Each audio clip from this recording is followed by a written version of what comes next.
you need in any blitz. Whether it's Courtney, yourself, us as wingers, you need to be 100% committed to be able to put the players. They're going to be, and they're going to want to put the Springboks under pressure today.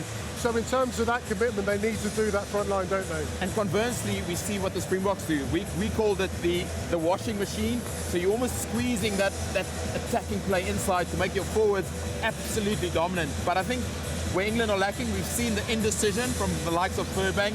He's not sure what to do, and is that a communication that's a problem, or is it a defensive set that no one knows what to do? I think part of it with us is it's working. I'm not sure if your mic's actually right, Perfect. unfortunately.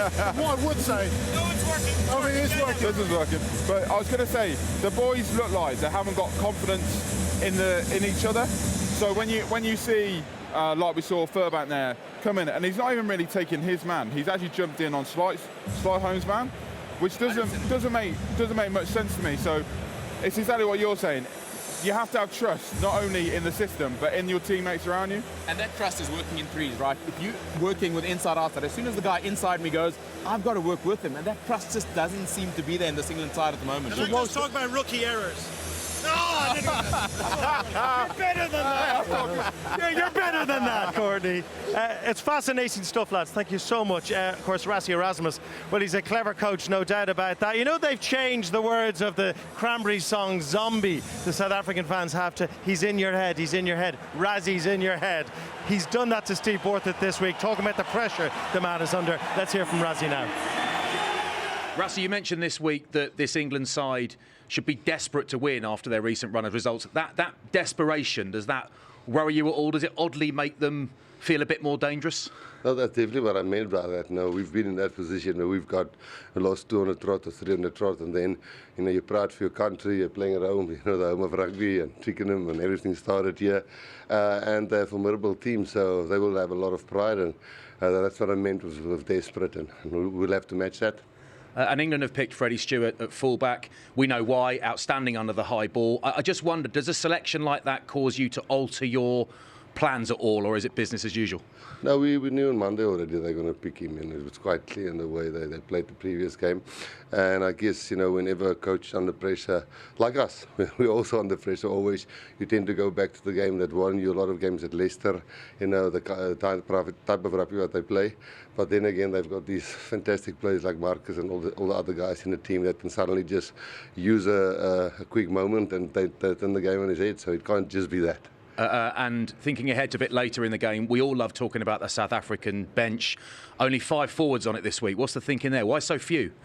Yeah, no, I just think the way England will play, and I might be totally wrong, and I might be standing here afterwards saying, listen, you were wrong.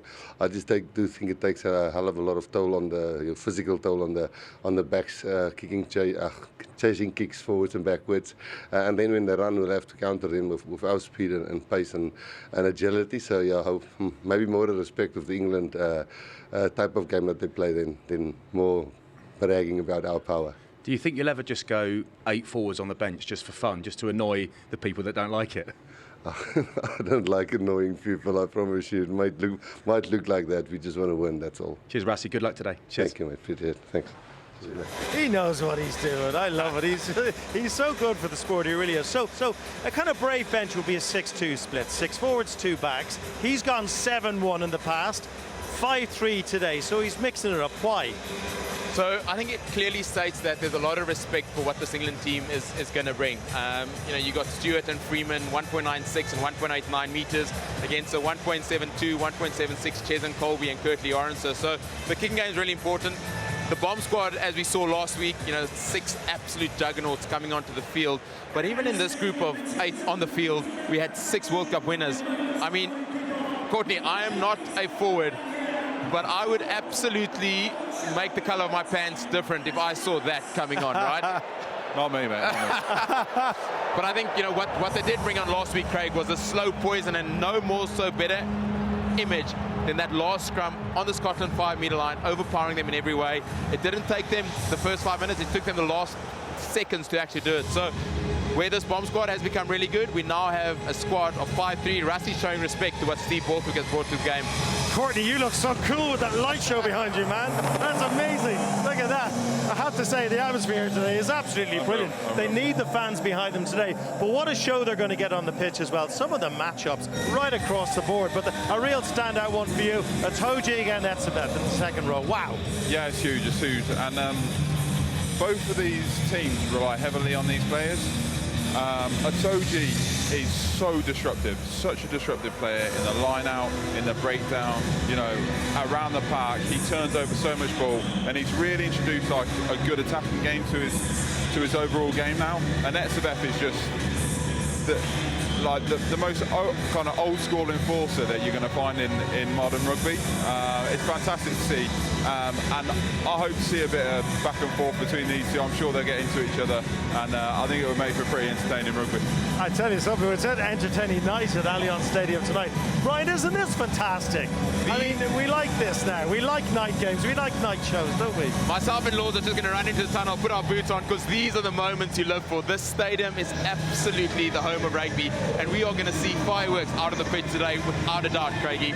And we should remind the folks at home that South Africa have been on this tour. I mean, they've been playing rugby since almost the Rugby World Cup. It hasn't stopped. It will continue with European rugby after this. How are they keeping going? So we saw last week 13 changes in the starting 15.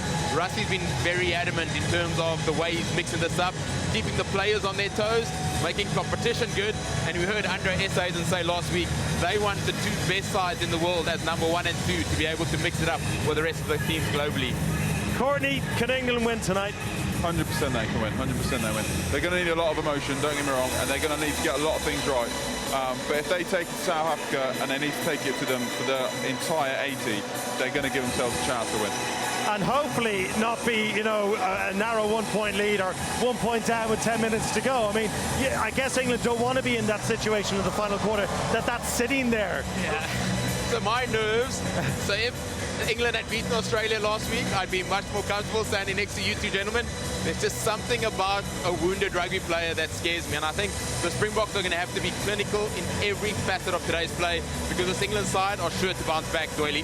People forget how good Australia were last week. We didn't give them enough credit. I mean, England really pushed them close. Let's not forget that. No, they got pushed extremely close. Yes, a few defensive lapses. Yes, a few turnovers. But this Springbok side would go on and dissect each and every moment of where Australia were good. The ability to break down defense, we got it wrong against Scotland. You know, we had 12 clean line breaks against us. Yes, we didn't concede a try, but that would have been a worry, depending the rustiness. But I'm looking forward to those fireworks exploding out on the pitch today. That's it. Fireworks before the game.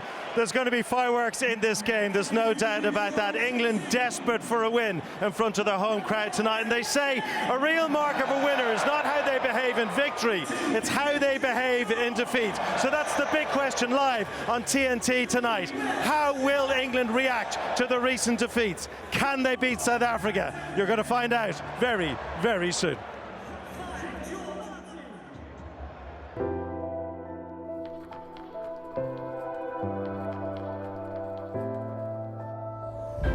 It is not the critic who counts. And New Zealand have squeaked it. Not the man who points out how the strong man stumbles. Continuous nightmare of, we can't close out a match. Or where the doer of deeds could have done them better.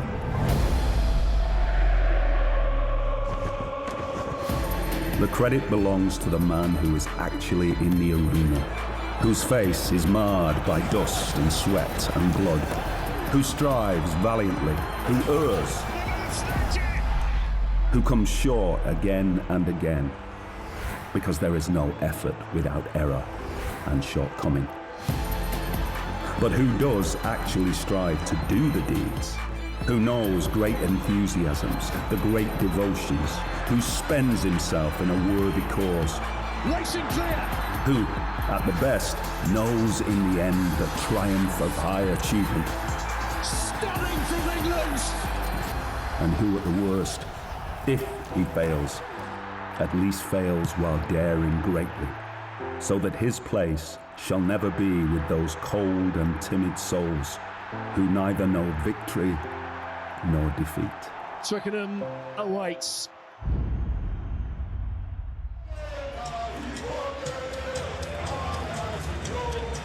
We are are in the middle of a weekend when we are taking you with us to the Sports Best Theatres, the Aviva Stadium in Dublin last night, Murrayfield an hour or so ago, the Stade de France later, Cardiff and the Principality Stadium tomorrow, and right now this, the Allianz Stadium, the biggest of them all,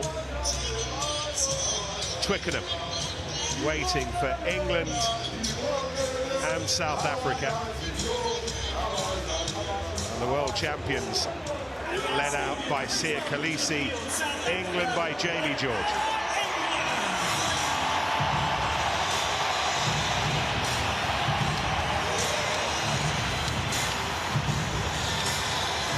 Reheating memories this week of the World Cup final in Yokohama in 2019, of the semi-final in Paris 13 months ago. Both Springbok wins, of course. What an England victory here would do for English souls against the best team in the world right now, walking out to play their 100th match on British and Irish soil. South Africa, they've won 65 of them, but the team who've beaten them most are the team they are sharing the milestone with.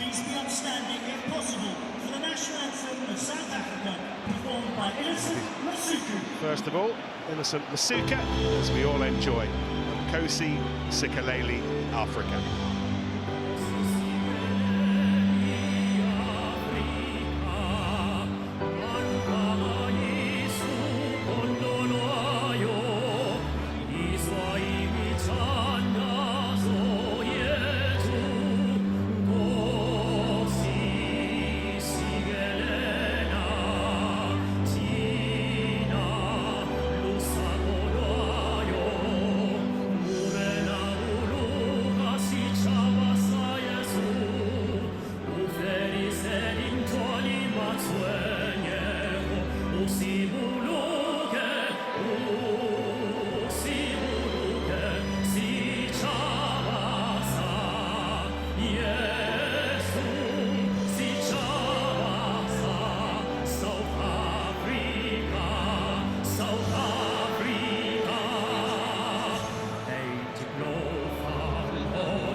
Quill to take us into God Save the King. Please remain standing for the national anthem of England, performed by Quill, God Save the King.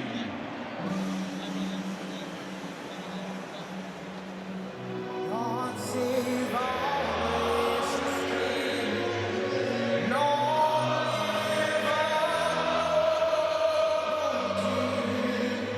God save the King.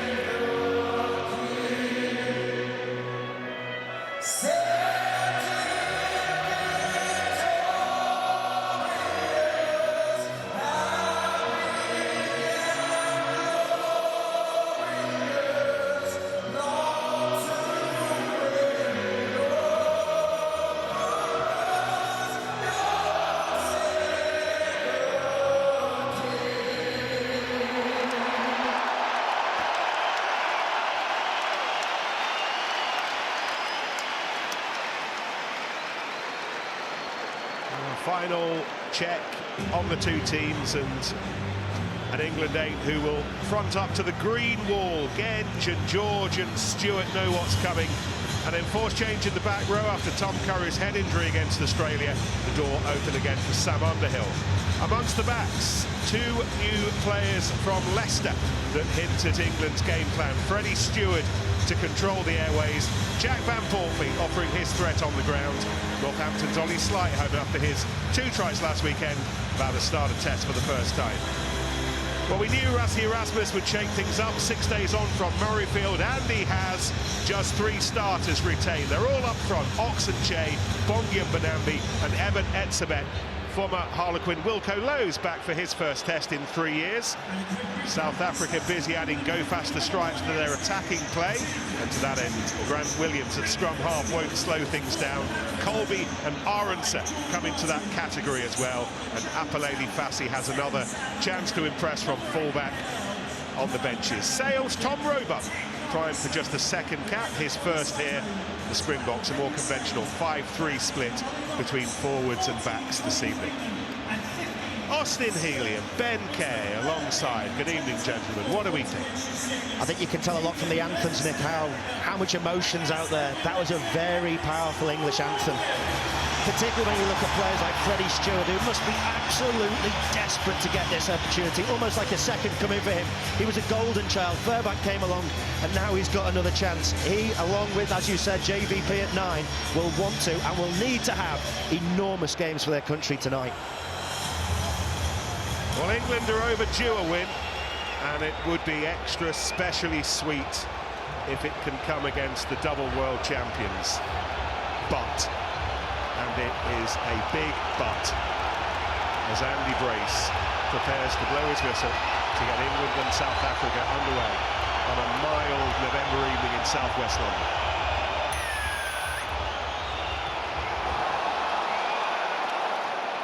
Marcus Smith's kick.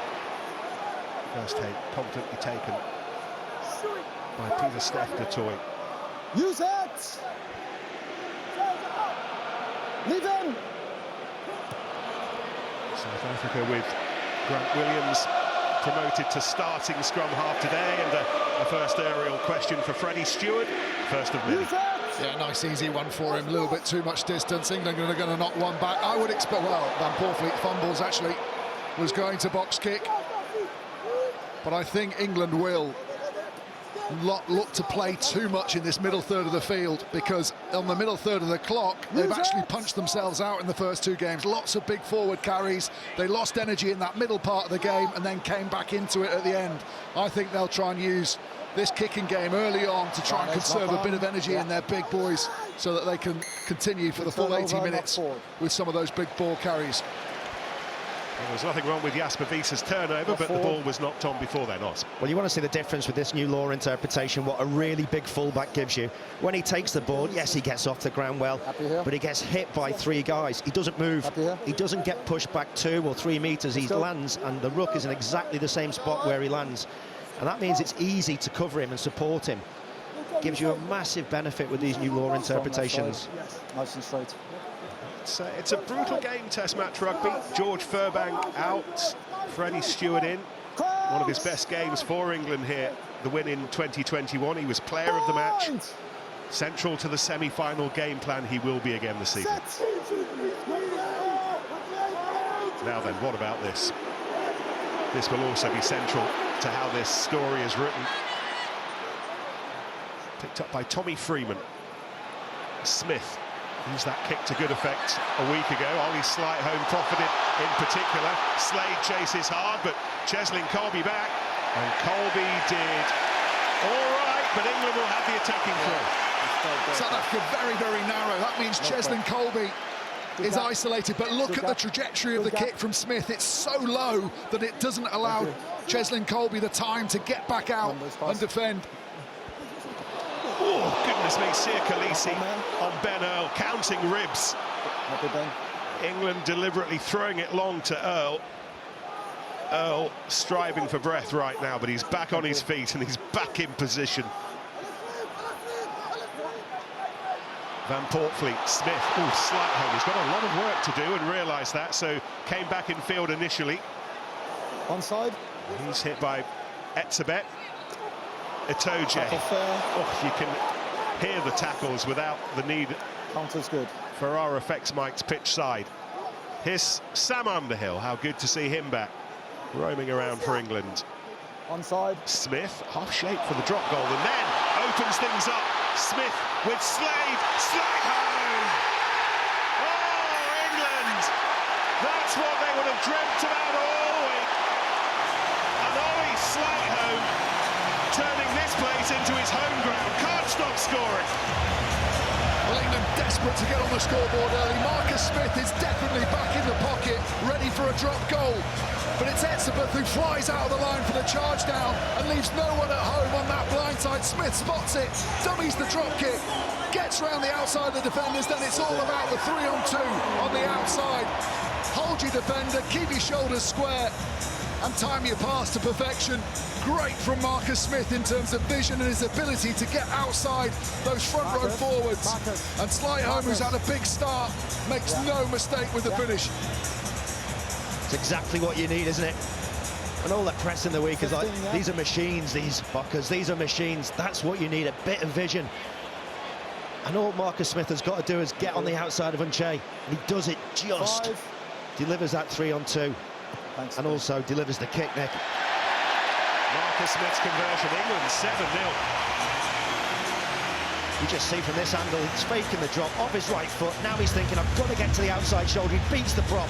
Lovely little pop pass. And again, Slightholme's touched the ball 4 times already. Carried very well. He's going to have a busy night if England are going to do well. Etzebeth doesn't make many mistakes, but he makes a mistake there. Not necessarily flying out to put pressure on Marcus Smith's drop goal, but he has to stay on the right-hand side as he looks of it as Marcus Smith.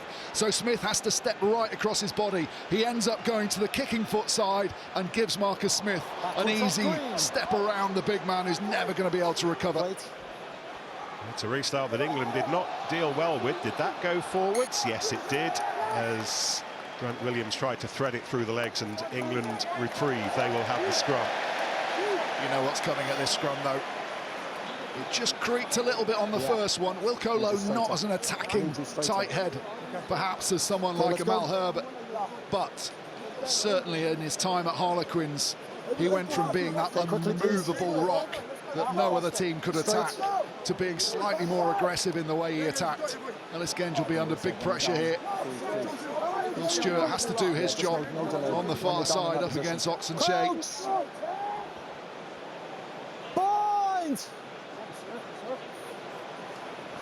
Sit.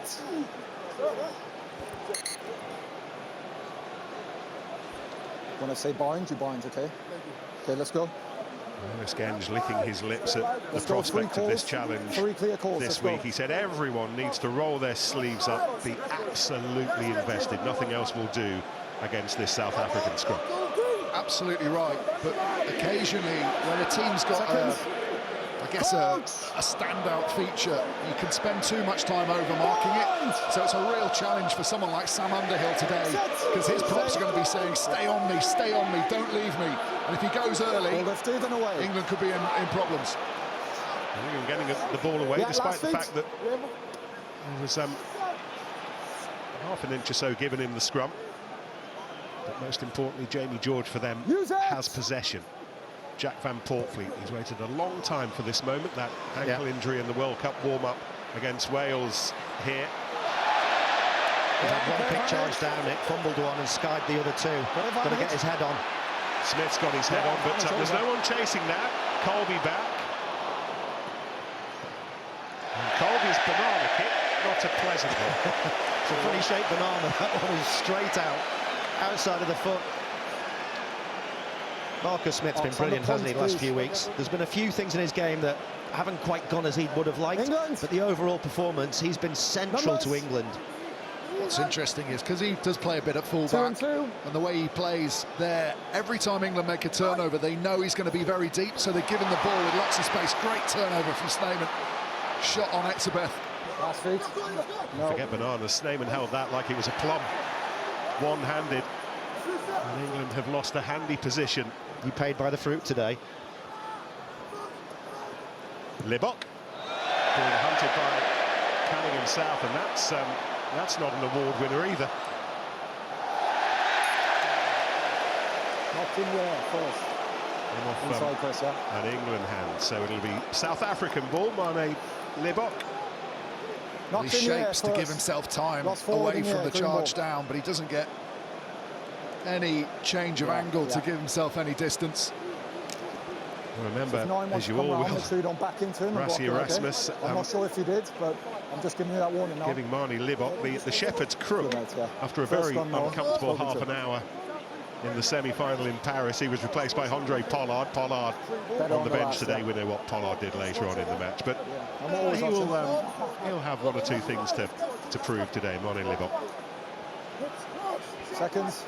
This is a massive scrum because it's South Africa's put in, and anyone who's watched any of their scrums over the Rugby Championship knows that Jasper Wiese will keep this at his feet and allow his front row a shot at attacking England and trying to win a penalty. Referee being asked for the penalty by Williams.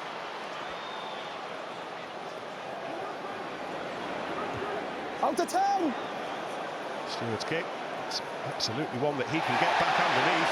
Oh, he did very well, right to the point that he knocked it on as he came to ground. You're knocked forward and you're on the ground. You've got to be on your feet to play the ball. So he's knocked forward, Jamie, and then he's on the floor. Yeah. So having knocked it on, he went to regather it, natural reaction, but Evan, player that's on the floor, not in control of the ball, is not allowed to play it. I think he's got an argument that he's blocked ever so slightly by Ardense, but this law change hasn't helped anyone more than that guy there, Nick. Just next stop is in.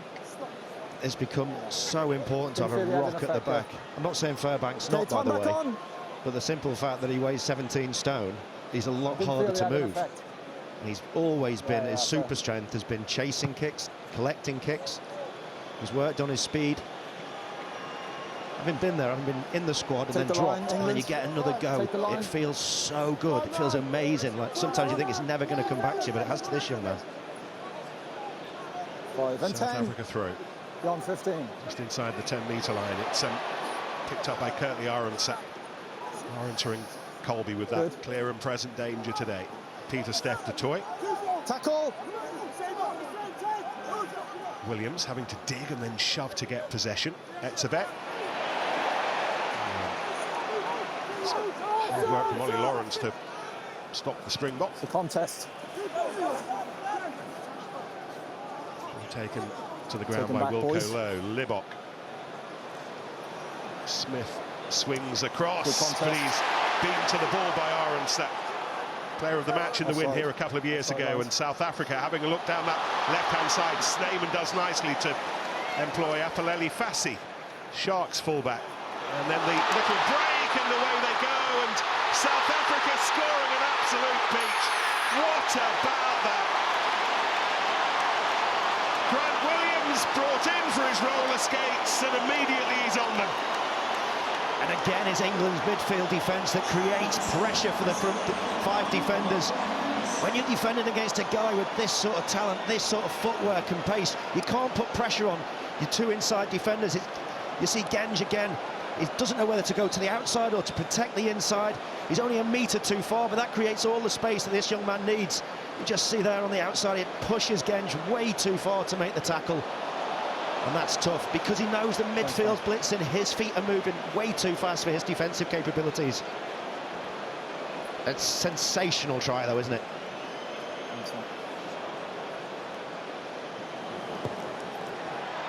Just watch how Williams bounces out of this ruck. So he takes a step back and jumps to the side, and he's looking at how the defenders. Cunningham South goes first. That causes problems for Martin because he doesn't want to leave Ellis Genge, but he's already been left by Cunningham South. And that means he almost gets caught in no man's land in between the 2 defenders. That gives the dog leg, but just that subtle movement from Williams, and then once he bursts through, there aren't many better balanced runners in the game than Williams, and what a finish that is. Doesn't get a hand on him. Steph as well, that was lovely. Well, he did Stewart with his eyes. Stewart's got to do better there. He is seeing other guys around, but he's got to take the ball carry if he gets the chance. He got sidestepped with Williams' eyes there. Slight Home got there first, and then it was Khaleesi, and then the ball beating Lawrence into touch. If that stays in from Van Poorvliet, I think Lawrence scores that. Lawrence makes the call, but Van Poorvliet just puts too much on it. De Allende wasn't going to get back there. It was whether the cover from the back was going to be able to get there. I'm not sure it would have done. A bit of a let-off for the Springboks. Thank you. Let's see how competitive England are at this lineup. They can afford to throw bodies in the air. Maybe Itoje at the front. That's the one. Putting some pressure on Bongi and Benembi Ben. last thing England want to give away is a cheap free kick here, allow South Africa out without having to work for it. It's a little bit unstructured, that, from South Africa. They need to recover, get some bodies over the ball, set a good platform for this clearance. Onside. It's gone back. England chasing, South Africa clearing. Slight home fumbling, but not fatally. Stewart. Oh, Stewart makes good ground, and white shirts there to recycle quickly. The speed of England's recycling, one of the troubling aspects for Steve Borthwick last week, as South Africa work hard over that ball, try and slow things down for England. England just guilty of going too far past the breakdown with their clear out, which allows Pieter-Steph du Toit to come around. Okay, no more. It's just a penalty. It's clearly a ruck. Second goal. Yeah, the ref say no more. And then he can't help himself. Big left mitt comes over the top. 7.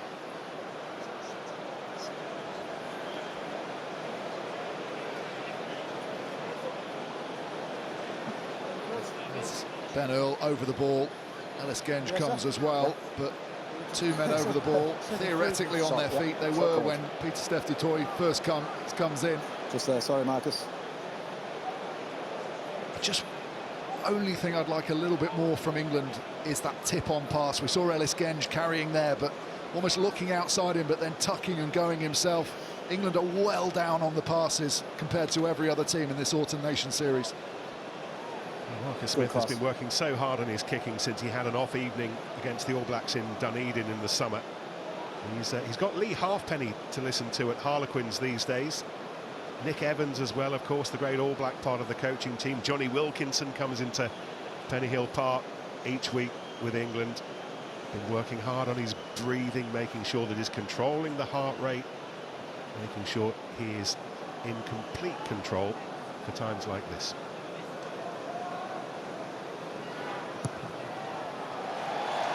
And England back ahead, 10-7.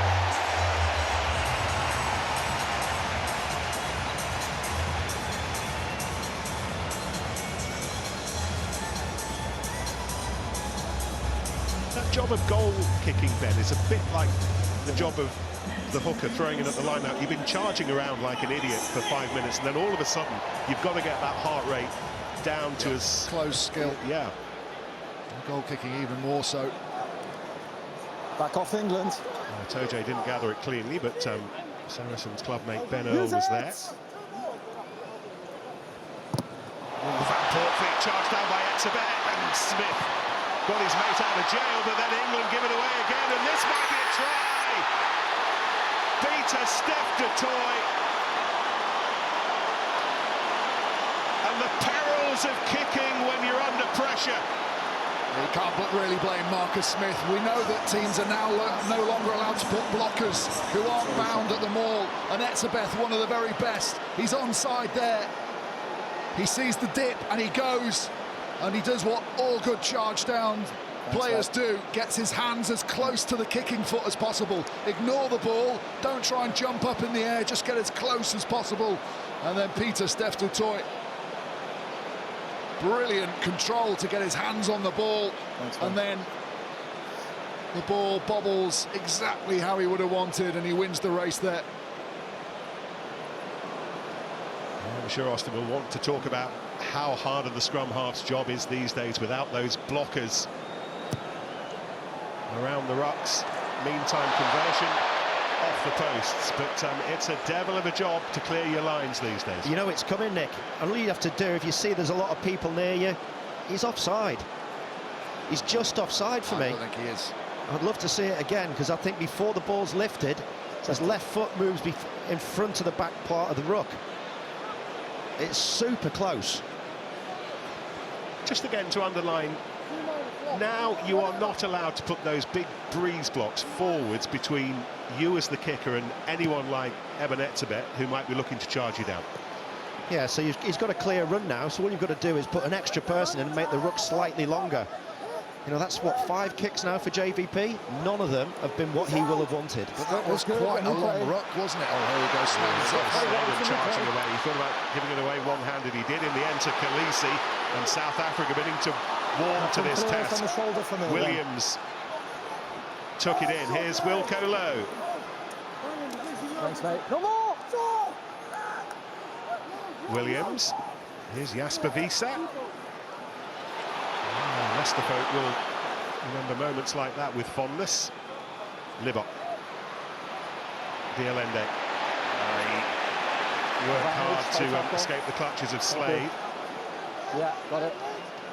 Thank you. It's the voice of the TMO Ben Whitehouse in the background saying there was a high tackle, so if nothing comes of this for South Africa, the Box will have the ball. No more! You've got a chance here out the back, Nick. Khaleesi furthest right. And that is who Libbok's looking for, but it was much too close to Stewart. However, advantage being played. It was high. It was high on the tackle. I think it's Will Stewart's. Initially, they didn't think it was high, but on review, TMO has called it in. Yeah.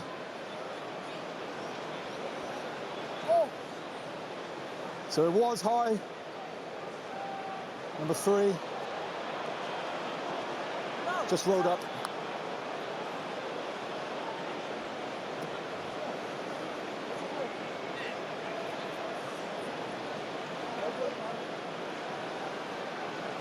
South Africa and Libbok to pump it as close to the corner flag as they can and launch off a line. He's not been kicking well, Libbok. That's a poor kick, really. His pack of forwards with all that weight and muscle would have loved that to be bang on the 5-metre line.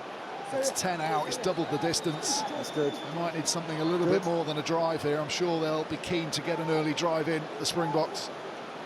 They've been busy all year perfecting that. It went over the top to De Allende, who was standing there. No more! That was part of the plan. Du Toit. Etzebeth waits. Doesn't hold on to it long. Instead, it's the big, bustling Snyman.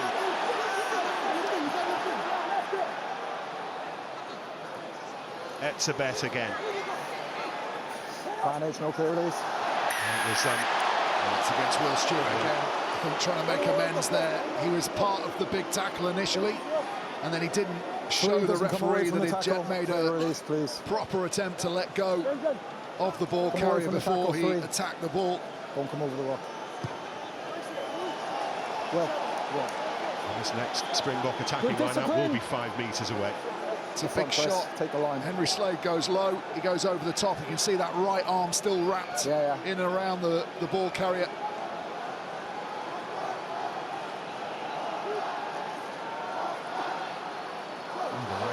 At the front. Taken to the front, and Snyman and South Africa trying to wheelbarrow him over.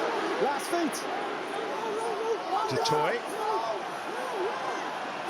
Okay, advantage offside. Curtly Arendse goes in. England are about to concede a 3rd penalty in quick succession as the pressure comes on. Khaleesi. Advantage. With Lowe not far away. Williams. And then the kick over the top, looking for Colby. Oh, how brilliantly has he done that? Makes something that is not straightforward look very straightforward. The catch, the step, the try. Just the all-round skill, Nick, and the precision of the skill. He knows that Stewart's coming, and he's coming at pace. He's got 17 stone of power coming straight at him.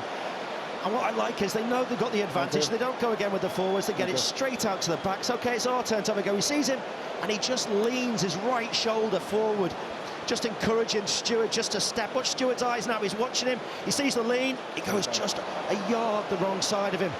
Brilliant footwork from Cheslin Colby. Again, though, Stewart will look back on that and think, I should have smashed him. It's the little micro calculations, isn't it? Okay, have I got time to do that? That he's so sharp on his spatial awareness, but as that defender running over, you don't feel like you can go behind someone like Cheslin Colby, and he takes full advantage by stepping backwards himself.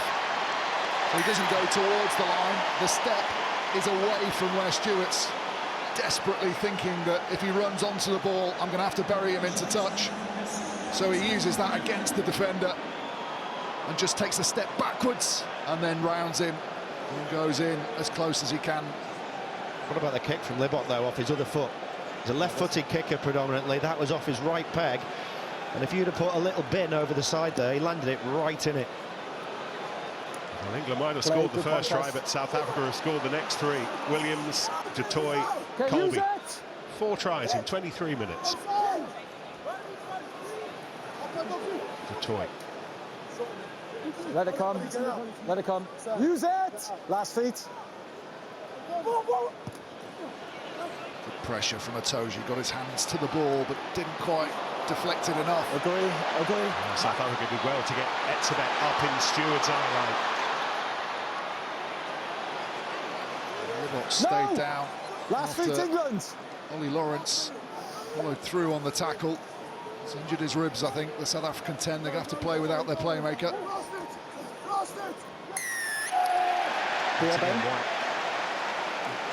Okay, neck roll. Got a neck roll. Against Fassi, the fullback. 15, yeah. Green.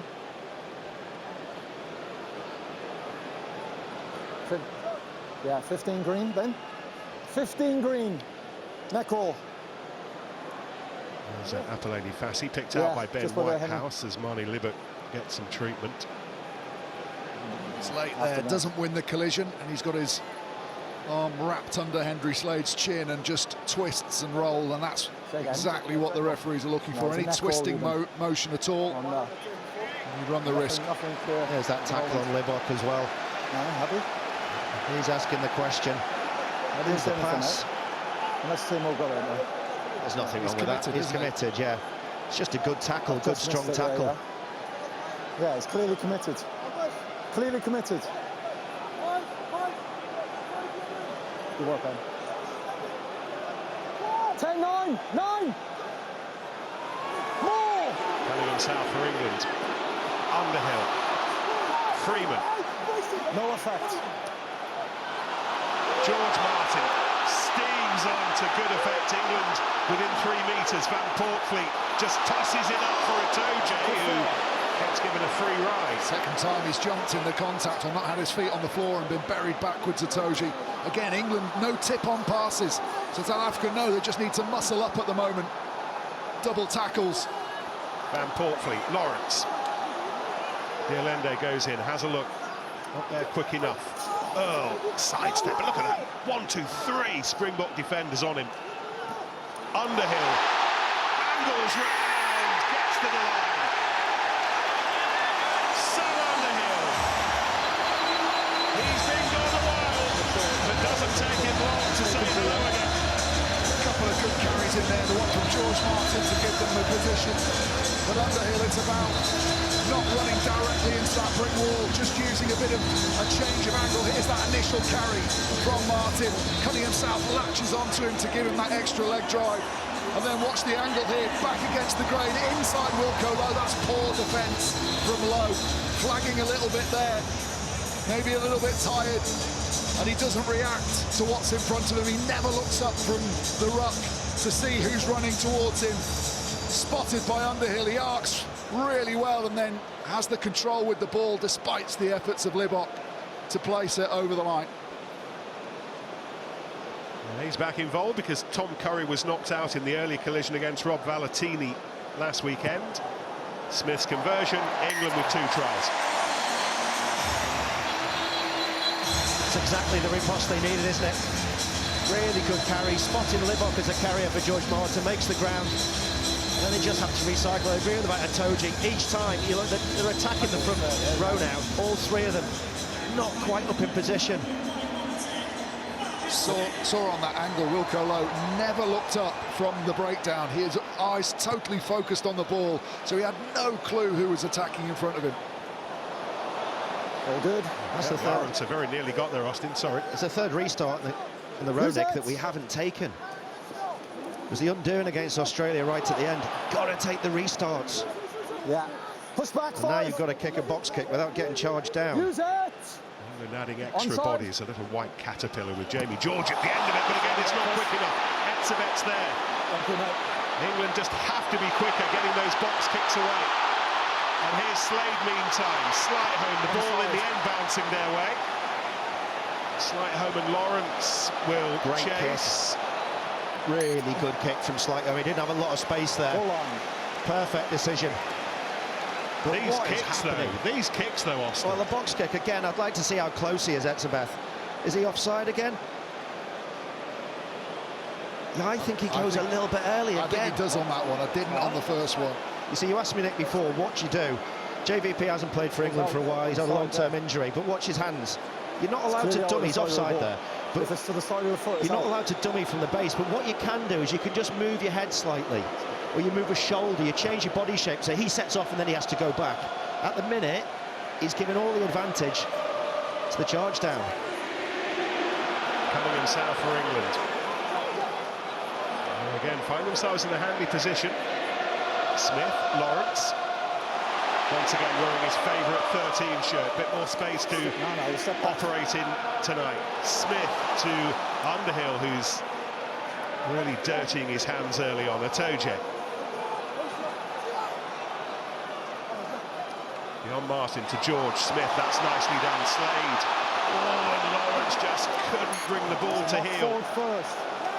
Just wouldn't stick for him, what would it? Nice hands, first time England's forwards have used that tip-on ball, Jamie George. And then it's about controlling their feet, standing still so they can pick off those numbers and get it through the hands as quickly as possible, but the last pass wouldn't stick.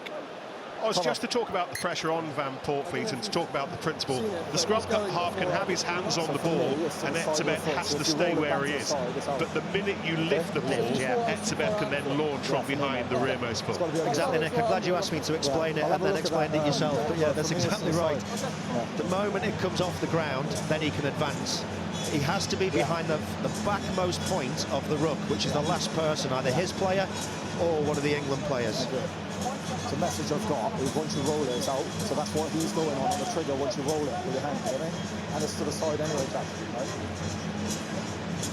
TMO just feeding in that the reason he doesn't think it's offside is because Van Poortvliet rolled it behind the back foot, or England's back foot, so the ball was out.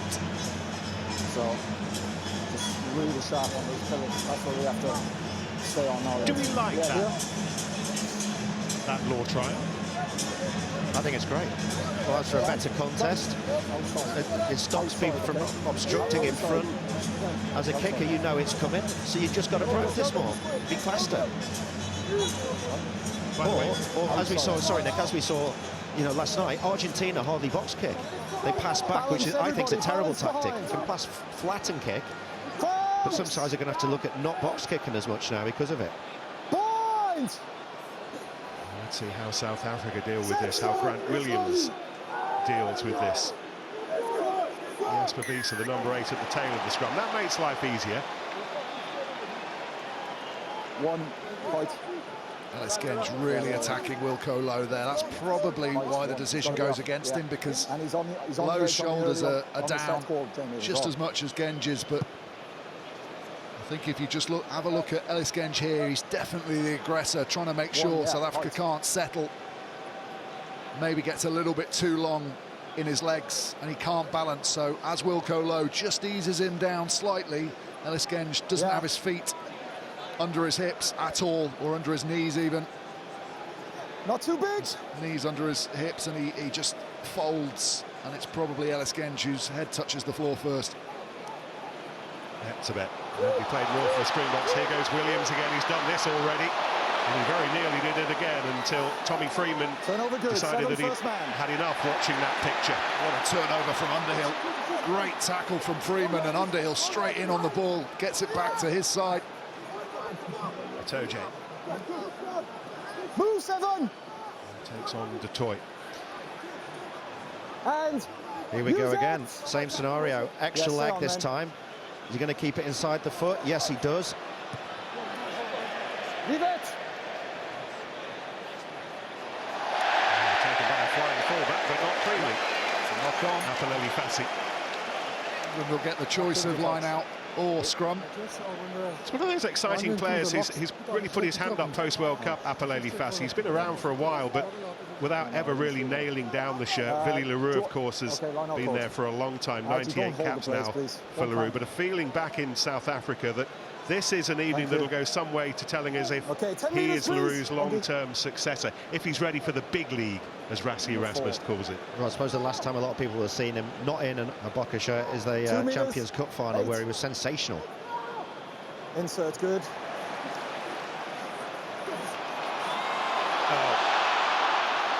Showing a little bit of hip movement of his own. Van Poortvliet, Smith, again the kick from Smith. Libbok touched it. Creel underneath it for South Africa, but England's two centres, Lawrence and Slade, both there quickly. There's Fassi. South Africa, hold on. Space here, if he can draw and pass, he's got Etzebeth one-on-one with Freeman. He shaped to kick and then did employ Freeman. He's gone around the outside to find Earl. Underhill was up in support. Earl took it on an extra couple of paces. Genge, Smith, England opening up here. Runs into Fassi. Van Poortvliet, Lawrence with the kick. Far too deep. England will get the goal line dropout. Kick back to them, but maybe a slight missed opportunity there. Lovely hands to put Marcus Smith through the gap. Here's the draw. Look, he's spotted. It's a one-on-one. He's given the ball early. Good decision. As a winger, you've got to do better against Etzebeth, but he's not the worst defender in the world, and his arms are very long. And as they recycle now, lovely ball out the back. Okay. Yeah, and then this is what we know has become his trademark. Left foot step, accelerate across to the cover. That's a good hit. Does really well, Fassi there, not to hit too high. When an opponent and you're racing one way steps back on your inside shoulder, that's when we tend to get those head collisions, head on head. No, just blood. Oxen Che is heading off. We're being told it's for blood. That does not look like a blood injury. That looks like he's got blood coming from his knee, but the knee doesn't look like it's working properly either, does it? So we wonder whether Checo Faditswe, commonly known as Oxen Che, will come back on. In the meantime, here is Gerard Steenekamp, the Bulls prop. If you imagine in your mind what a South African prop would look like, there he is. 134 kilograms, (1.94 m), 21 stones and 6'4". Come on. South Africa's scrum coach, Dan Human, says he is the perfect shape to look after a scrum, and he's with us now. Yeah, advantage knock on. Play the Smith, advantage. not the perfect shape to do what he does here. Advantage over. We're on the show from fly half. Much too close, however, to Cheslin Colby.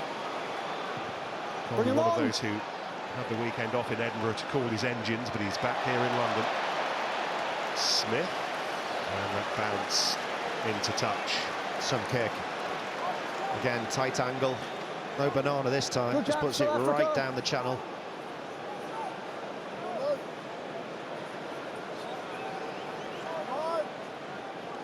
Five.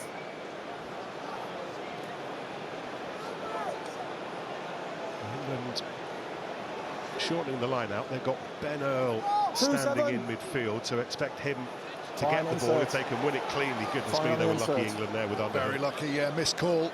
Someone got that wrong. I think it was probably the middle lifter who didn't turn and lift George Martin, who's coming forward. Once again, lovely little battle between Etzebeth and Van Poortvliet. Williams, bit of spade work. Bongi Mbonambi thuds into Martin and Genge. Fassi, that's an interesting kick. That is a real test for Stewart. Hold is out. This ball swept up by Genge. He's got Will Stewart up in support. Ball is there. Don't hold him in. Last feet.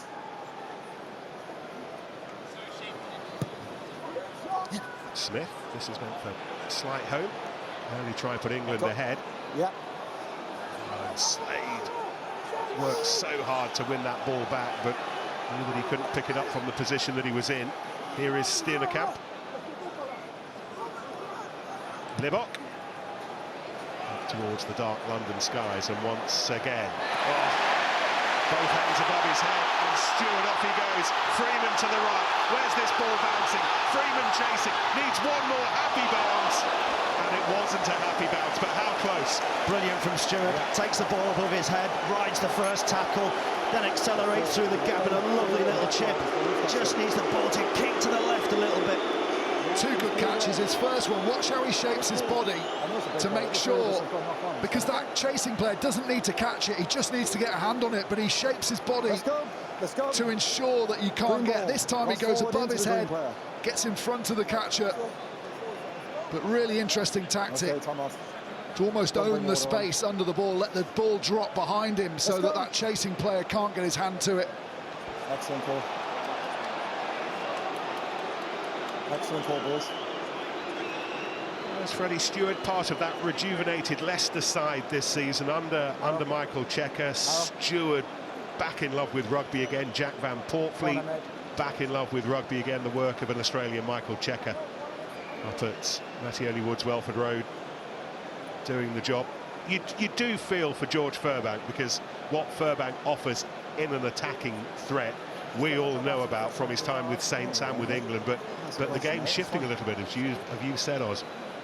I still think there's space for him in this team, though.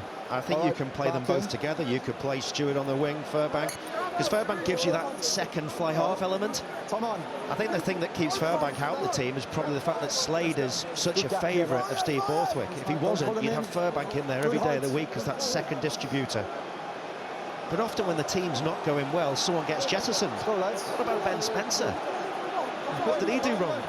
He left the field twice, they were in the lead twice, he's not been picked, not in the squad. That would have been an interesting conversation, wouldn't it? Well done, you had the lead for us, but by the way, don't come down next week. What a feel for the lad. Massive job for Ellis Genge at this scrum here now, because you know that all that pressure is going to come from Wilco Louw to try and push Siya Kolisi up. He can't afford to give away a penalty here, Genge, so he can't attack too hard, but he's desperate to get Underhill. And the pressure on the base of the scrum as Wiese looks to pick. England want Underhill to be stood there. Discipline on binds. Let's go. Discipline on bind face.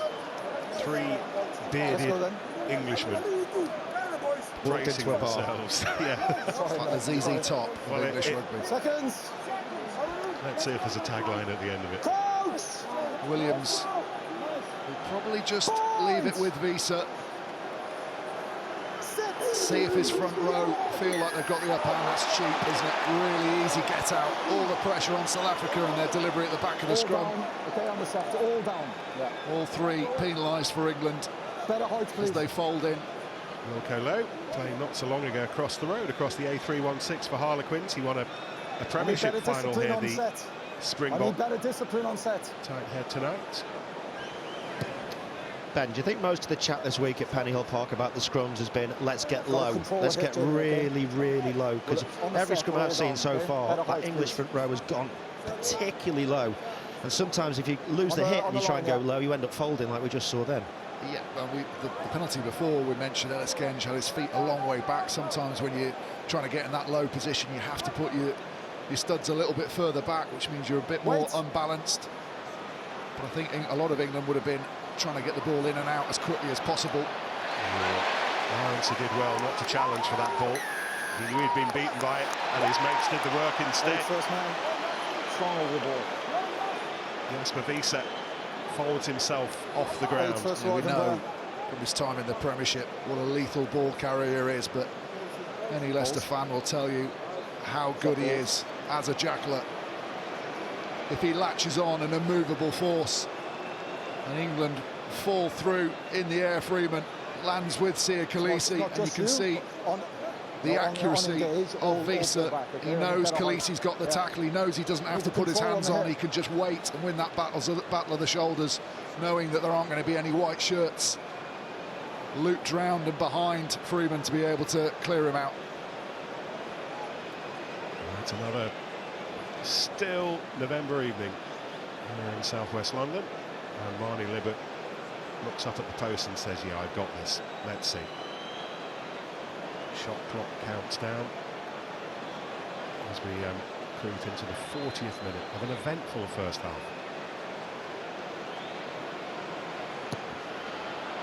It's going to come round, and it doesn't.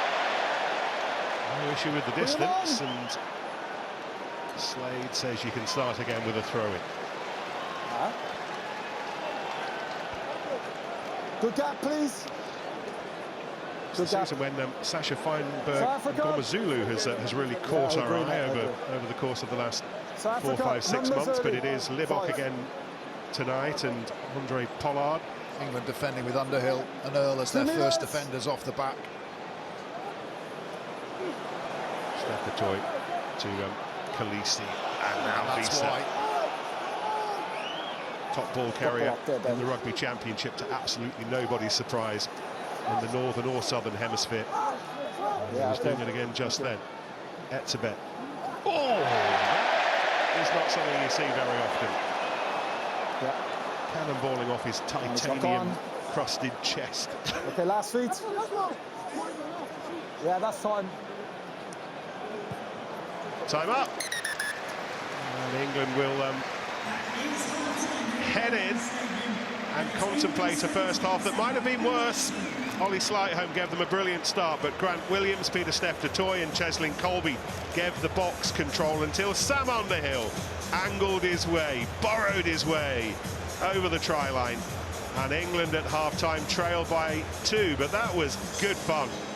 Half-time at the Allianz Stadium at Twickenham. England 17, South Africa 19.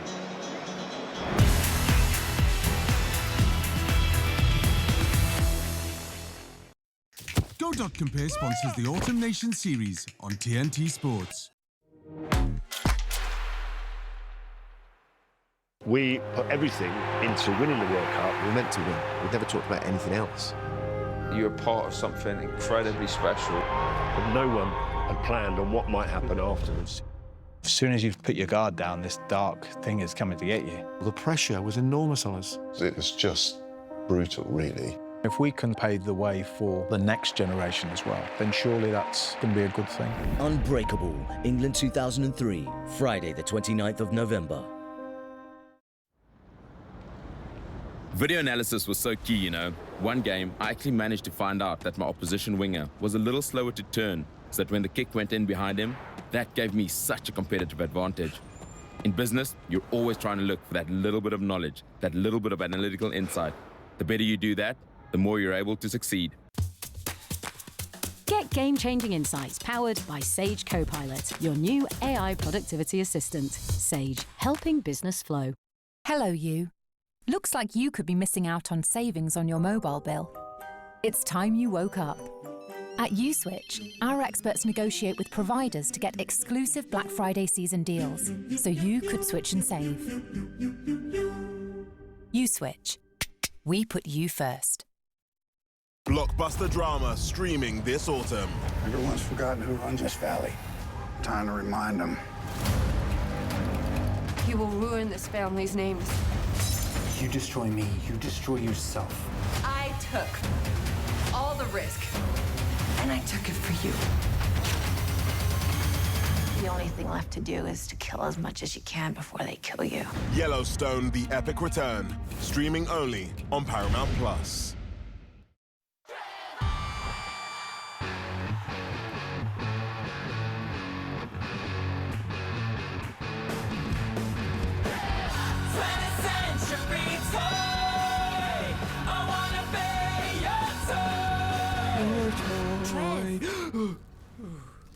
Merry Christmas. Thanks, Connie. I don't know what to say. This rocks! Whatever they're dreaming of, there's more to Argos.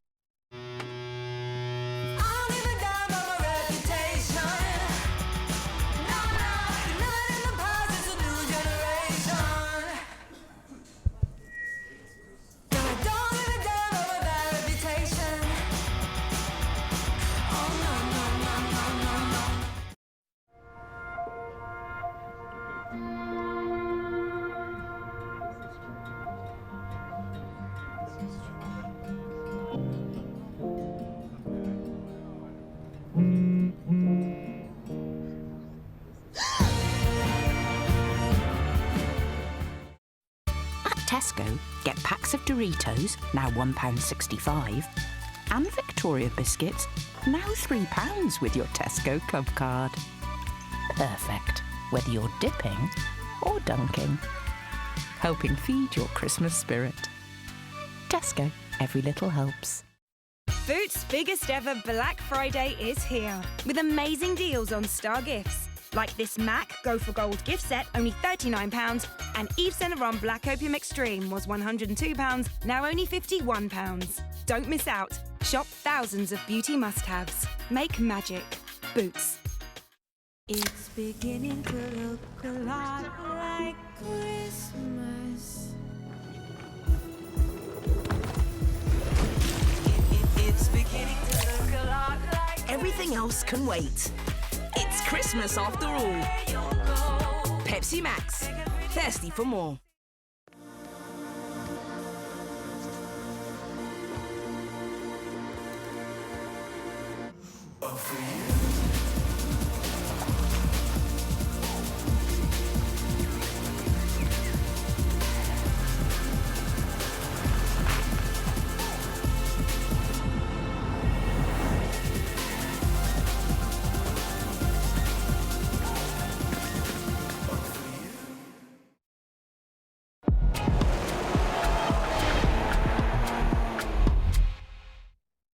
Go.Compare sponsors the Autumn Nation series on TNT Sports.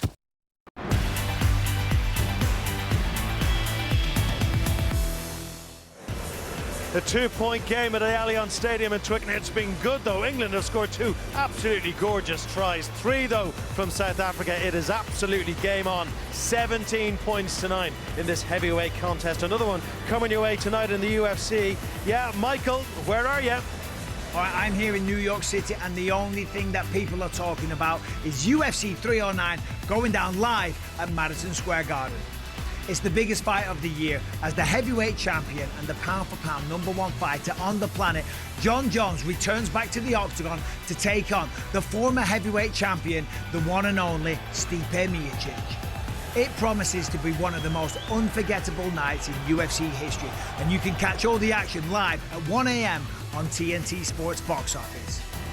Yeah, that's an absolute belter. I tell you what, though, Steve Borthwick feels like he's been in his own personal octagon for the past few weeks. A couple of close-run things. They're 2 points down in this game. They've been 2 points down at halftime in all the games in autumn so far. What he wants to know is, can they get it across the line when it comes to the 80th minute? We're going to find out very soon indeed. Hey, what a game.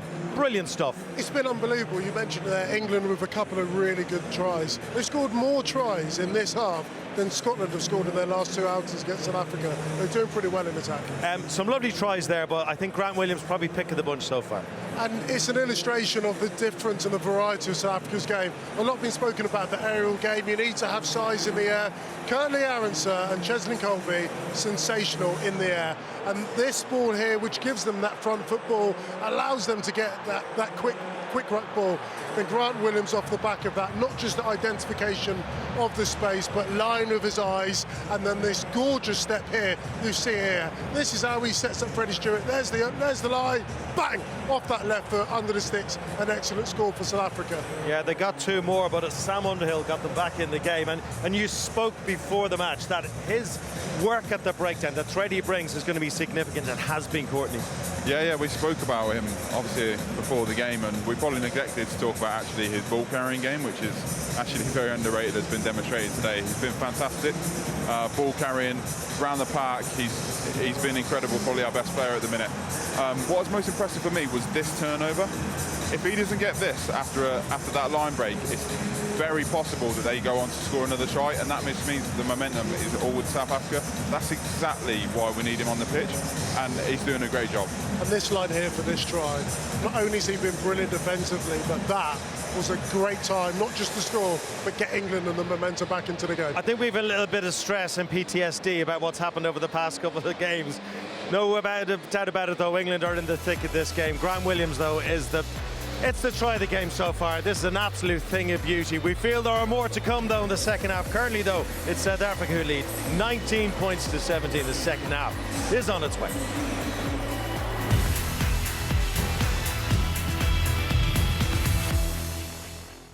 Go.Compare sponsors the Autumn Nation series on TNT Sports.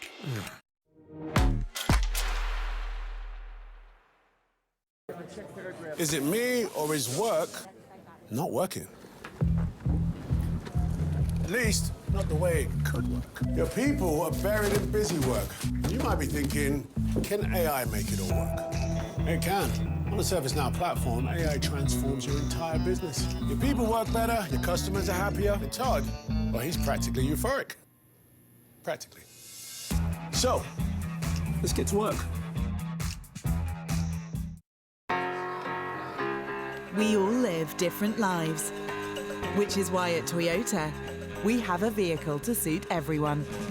Whether hybrid, plug-in hybrid, hydrogen, or all electric, at Toyota, every choice counts. Experts say there's more pain in store for energy customers unless there are fundamental changes to the energy system. Risk of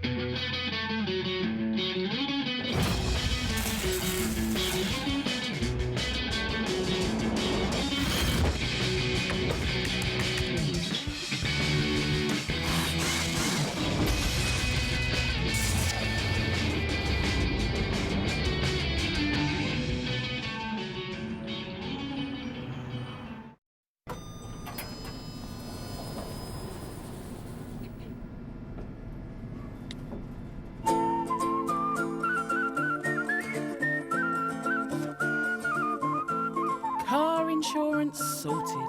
That you've just used Confused. Just used confused.com. Rugby has never been as hot as it is right now. This upcoming Six Nations is the moment. Give me a smolder. That needs a lot of work. The pressure, the intensity. All you can ever do is be ready.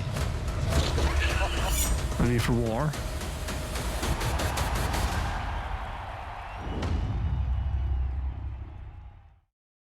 Come with me to meet the wizard. I couldn't possibly. This is your moment. I'm coming.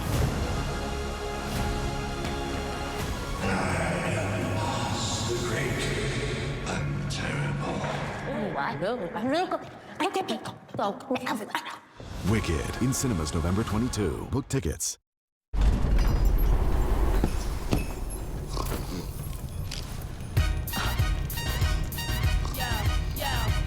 They wanna know. Sugar plum, snowball. Come in. Shall we? How do I look? Slaying. Maya, fabulous. Really? She'll love that. Robin. Oh, that's very them. Next. Marvelous. Incoming. Good. This one's mine. We're out of bows. We are never out of bows. Last one. You thought it was all him.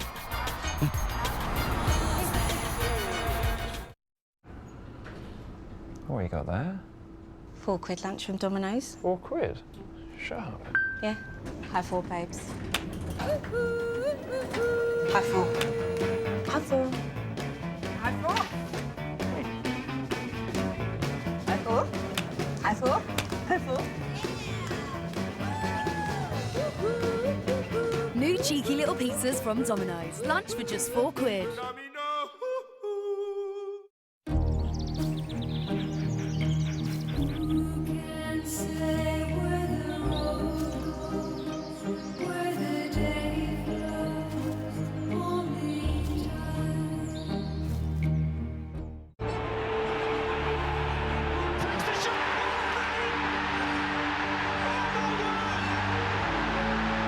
The biggest names, the greatest tests. This is the competition they all want to be in.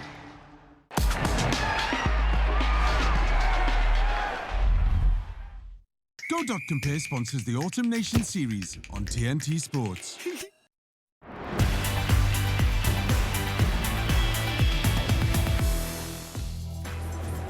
17-19 the score at the Allianz Stadium in Twickenham, and England fans terrified it's going to be this close come the final whistle. There have been so many tight run things in this Autumn Nations series for Steve Borthwick's men so far. Not so close in the cricket. England are going fine. They go again. Kay Mason will tell you all about it.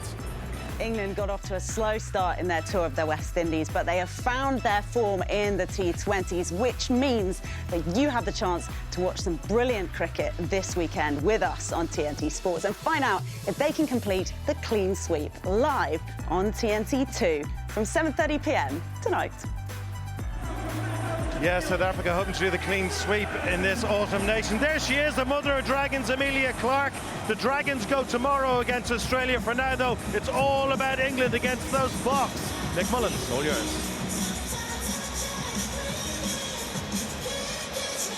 South Africa continuing to set the bar, top of the world rankings again after their win up in Edinburgh last Sunday.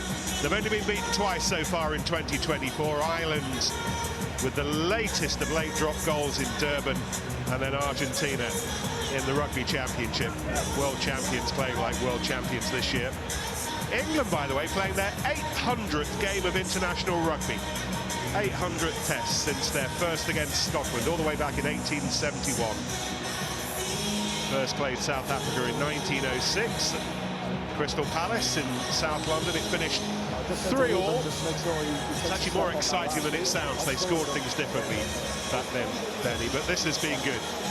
Value for money in the first goal. There's a couple of errors from England, gifted South Africa lots of points really, but still just a 2-point game. So England have done well to stay in contention. Certainly a lot of the big plays went against them.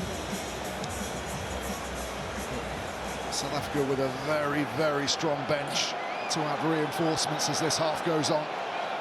There's a lovely restart from Libbok as Snyman chased hard. It forced England to knock on. He played him in the air, Snyman. He played his inside arm, forcing him to knock it on. They've got a chance now. Wiese. Locks creaking when he's on the ball. Pieter-Steph du Toit, Cunningham South helping to bring him down. Bongi Mbonambi, South Africa, quickly into fourth gear, maybe fifth very shortly. Here's Lowe. Du Toit.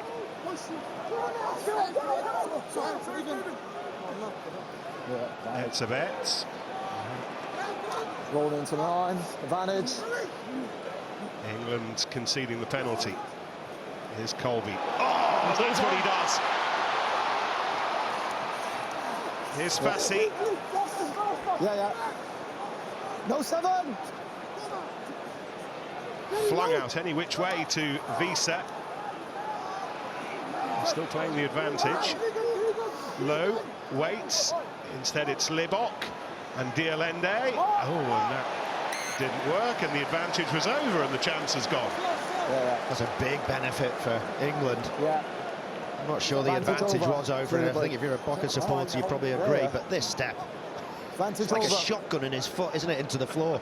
The problem is you guard on that side of the ruck, as Jamie George is. You go forward, but you're not thinking the ball's going to come back, but he starts on the wrong side of the breakdown, comes back, and then just as Jamie George braces for that contact into his shoulder, he feels fresh air. It's the footwork of that man is exceptional. Here's comes Vincent Koch. Warm memories of his Saracens days here, 3 Premiership finals, and he is on for a former Harlequin, Wilco Lowe. Lowe, by the way, the 50th player to put on a shirt for South Africa in 2024, as Rassie Erasmus adds layer upon layer upon layer. Numbers. By the way, we're hearing that Oxenche will not return. That leg injury proving to be more serious than he would have wanted it to be, and Steenekamp with us now for the duration. Wiese again. No bomb squad late on in the game for England to face. Dialende, lovely pass to Fassi. And this is Curtly Arendse, sprint for the line, brilliant. Have a word with Mallow, Chris, jumping across. South Africa, world class at making the tough things look simple. Again, it's this England defence causing themselves a little bit of bother. Look on the outside, they're numbered off. They got 3, but they bite in too tight. Stewart gets caught in no man's land. And then it's just a run-in when you've got the wingers with this sort of gas. Slytone can't get there. Manny, sorry, mate. It's so easy. 1 pass, 2 pass, you're on the outside. Shouldn't be allowed to happen at international rugby, especially when you've got that sort of quality and pace against you. You're just giving them a slight advantage, and that's all these guys need. Yeah, okay. The phase before, Slade just got compromised because he'd gone forward. So this phase, he's coming back, he's backtracking into position when the ball comes out, and then he has to fly. I think they might just be having a look at the final pass. Okay, coming to you, Ben. TMO is Ben Whitehouse, referee is Andy Brace. I'm going to show you a forward pass by South Africa, 15, and he passes it to the try scorer. It comes out to the hands forward.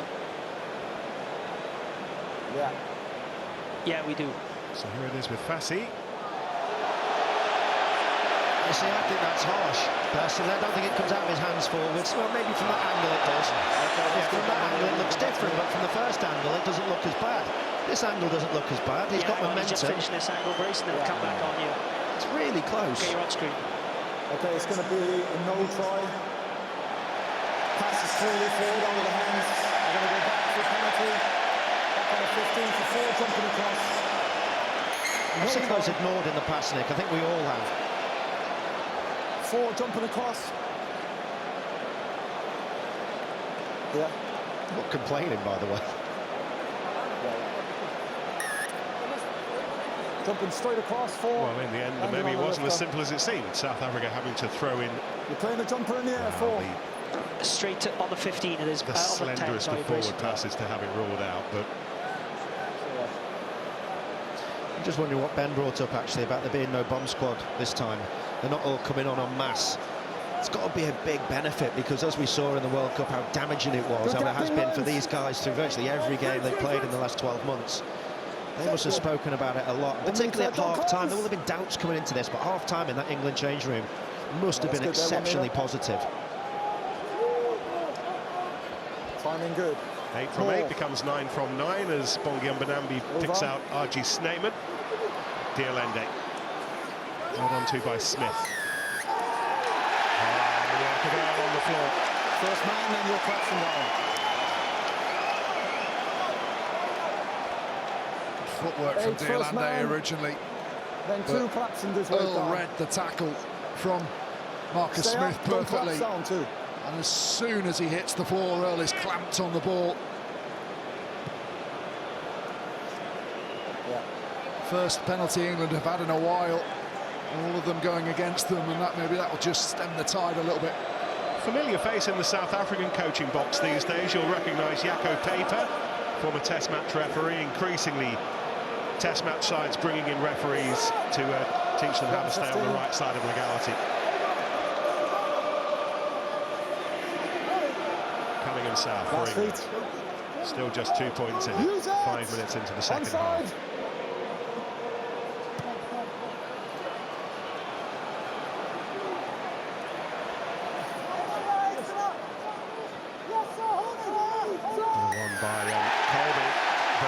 Chase was insistent. 7 first man again in 2 off it. 7 first man. 4th penalty at the breakdown for South Africa. It's an identical penalty to the last one. Big momentum shift. And even more important, England have marched up the field from inside their own danger zone. Now they give themselves their first attacking position of this second half. Yeah, just on the 5 markers, yeah. You remember the work of Johnny May and Elliot Daly chasing kicks in that semi-final. They won 11 back that evening in Paris, and the work of the wing is so important tonight. I just saw the work there of George Martin supporting the jackler. Often teams will come in, they'll get a decent shot on a jackler, and he's just trying to survive and keep his hands on the ball. But you saw George Martin almost being some ballast behind him, that he can, in some respects, just sit on the knee of and just anchor in there, and that makes the referee forced into making a decision. Andre Pollard is on at fly half for Mane Libbok, and so too is Malcolm Marks as Bongi Mbonambi trots off. Jamie George with the ball for England from the scrum. Dutoy holding on to George's shirt. Van Poortvliet belting out the orders. Taken in by Slade. Going through a couple of tests now after the shoulder operation over the summer. Genge. England just fancying it again. The shock of conceding those quick tries in a row. But Smith, that's gone forwards. The referee might want to look at that. On we go. Ball is out there, lads. Cunningham South. It was Steenkamp who got down low. Again, Smith with the testing kick. Freeman jumping, catching. And it was Courtney Aronson who did a good job to stop him as he came down. But England still. George! With the roar of Twickenham in his ears. And nothing live. Lawrence. Freeman to the right. South Africa have him, and it would seem Underhill marked. So Cunningham South goes on his own, runs into the right shoulder of Khaleesi. Atoje the next to give it a go. England penalty. Got a freebie. Marcus Smith looking where the space is. Stewart, oh, he goes again, very nearly gets there. The work of Colby to stop him of all people. Give the forwards one more go and then it has to go out to the back. Smith's calling people tight, so he's screaming for it. Here it comes. Here it comes, England with numbers. Smith, it's a bouncing ball, it's not easy, but Stewart! Henry Slade scores, England ahead. What a definite tactic of England has been to target the smaller wings with the height. And Freeman here asks for the ball, the crossfield kick comes.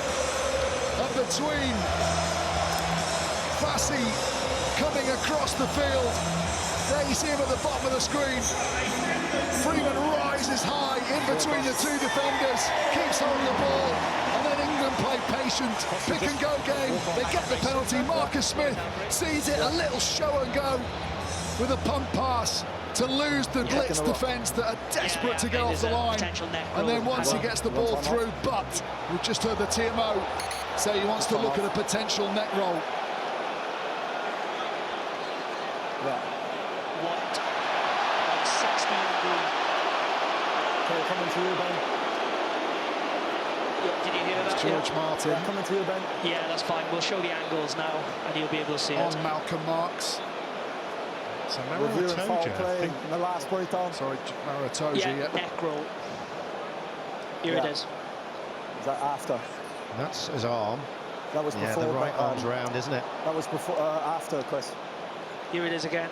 Yeah, so four clearly around the neck. It's only when he falls that he actually goes round the neck, but he certainly does make that movement. And as we said, any twisting. There are all your angles, Brace. One more here.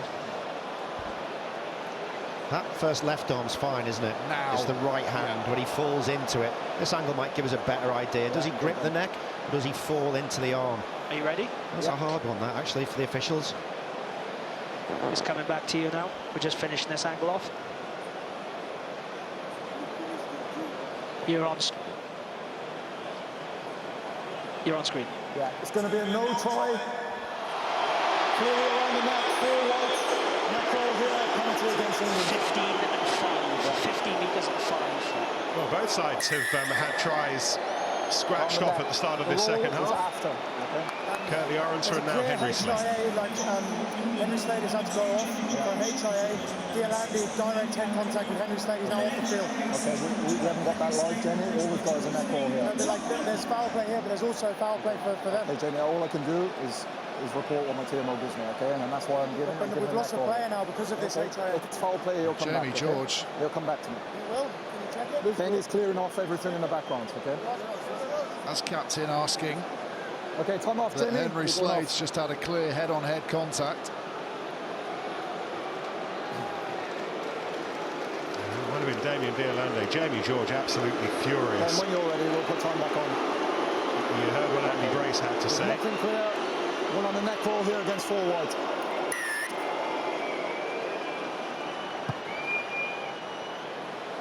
So Pollard with the penalty.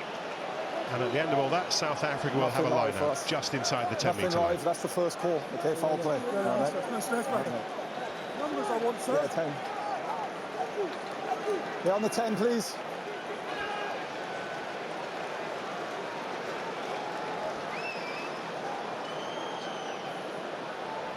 So Tom Roebuck is on for England. His first test at Allianz Stadium, Twickenham. As England look to dig in again and regain a lead they thought they'd regained a minute or so ago. Van Portfleet, Atoje, Smith. Ollie Lawrence takes hits a bit, knocks him over. England with a renewed purpose here. There's a bite about what they're about. Smith, and they're quick over the ball as well to retain possession. Genge. George Martin. Next up.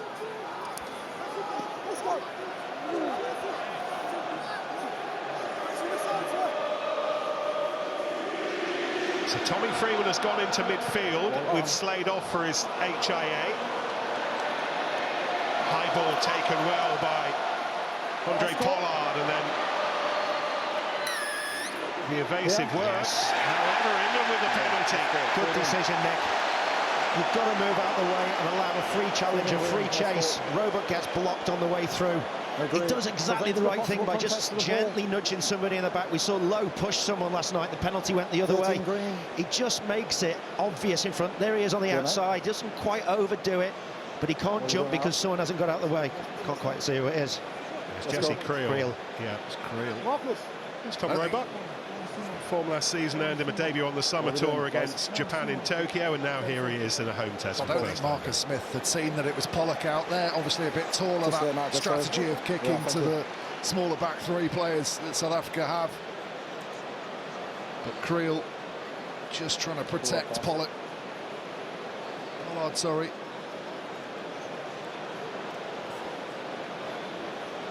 Marcus Smith has gone beyond 250 points for England over the course of the evening so far.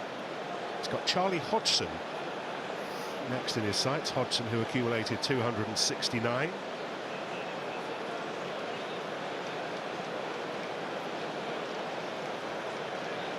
This kick, all about putting England back ahead again.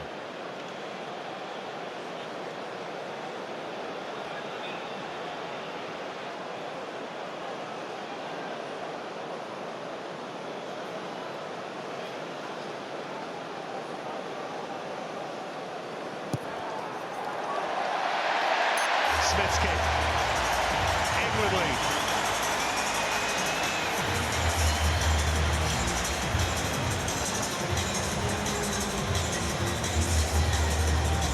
Pollard in a hurry to kick this off while England's still celebrating. Martin backpedaling and then braces himself for the hit that comes. It's led by Du Toit. And Underhill couldn't gather, and that looked like it might have been knocked on initially by England. Either way, it will... Stop. What is JVP doing? Yeah. Recycle the ball, kick it out. This is really problematic now for England. Lost forward, England. Just there, mate. It shoots out to him, yeah, to be fair to him. We're but good, then England. just recycle, take it in, go again. Let them go two or three more phases. It's a knock on. Yeah. Let's go, please, guys. He's been put under a lot of pressure.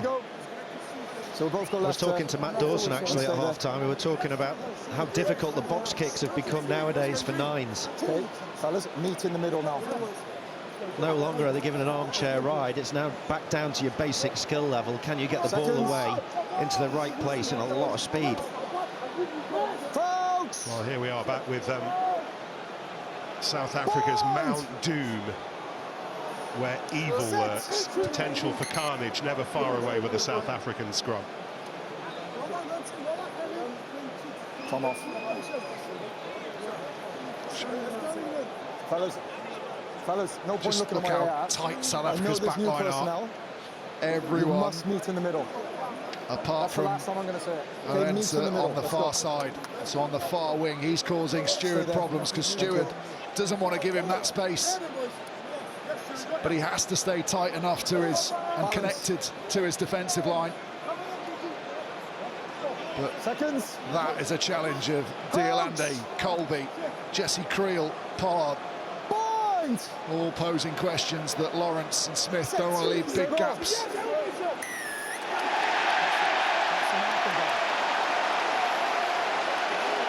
17 past the marking ball. That's the first scrum penalty South Africa have conceded, Control the and hits, please, 17. medals for Will Stewart. Pass the marking down. Crucial time for it to happen as well for England in that tough place to defend. Ease the pressure. It's interesting looking at Will Stewart.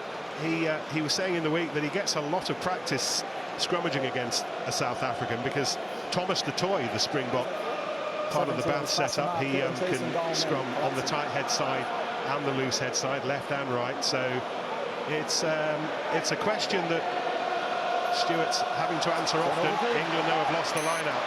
Yes, 2 knock-ons. First and then second.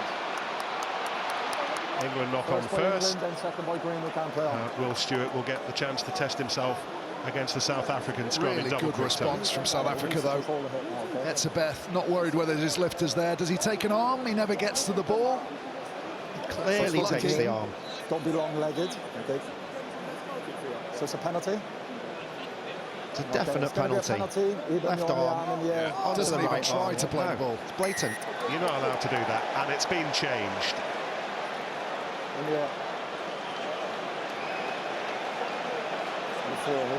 Kind of foul play that can now be picked up by the TMO, and it makes absolute sense. If we know, the referee should know.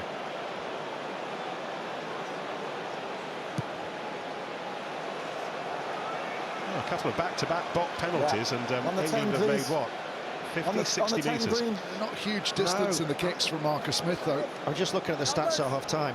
In terms of metres conceded, England conceded 103 metres from kicks from penalties, whereas South Africa only conceded 23.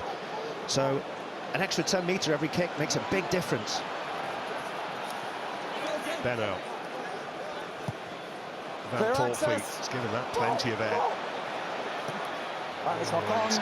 Colby never got to it. Stewart. Advantage didn't last long. Mapalele Fassi. It's on to go here. 2 passes. Forward is to Smith's left. Fassi doing valiantly to try to get there. And Freeman. Great take from Pollard. Freeman flies one-handed and he just blocks, as Freddie Stewart did in the first half. Uses his body to block the chaser. Don't hold him! Don't hold him! Use it! Mark's wandering around, but it will be Williams and the high hoisted clearance into the arms of Stewart. Falls back into the arms of Khaleesi. Use it! This test match beautifully balanced right now as we approach the final quarter. England ahead by a point. South Africa penalty though. England falling off their feet. Arrive up 3.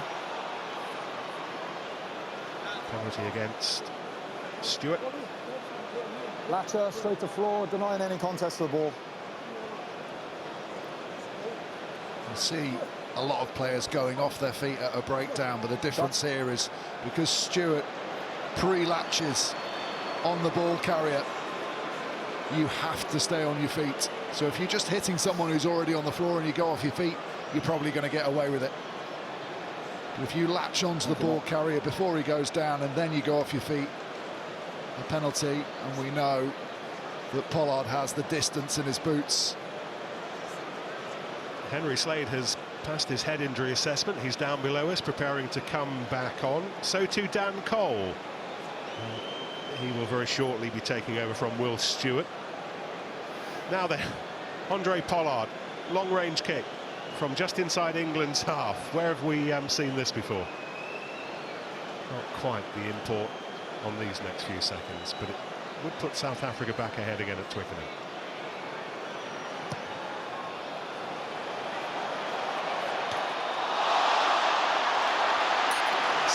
film before, although that was even more spectacular, with a starring appearance from the crossbar. And Andre Pollard from a mile out gives the Boks the lead once more.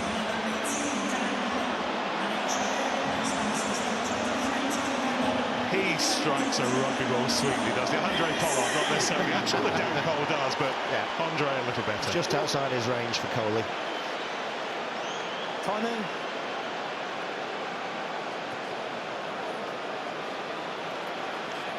It's Jesse Creel lifted by Khaleesi. Use it!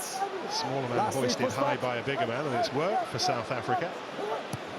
Williams, kick to be chased by Arendse. Quality of the aerial work all night from Stewart, doing the job that he was brought in to do. Use it! Freeman rotates back in so he can chase this kick now.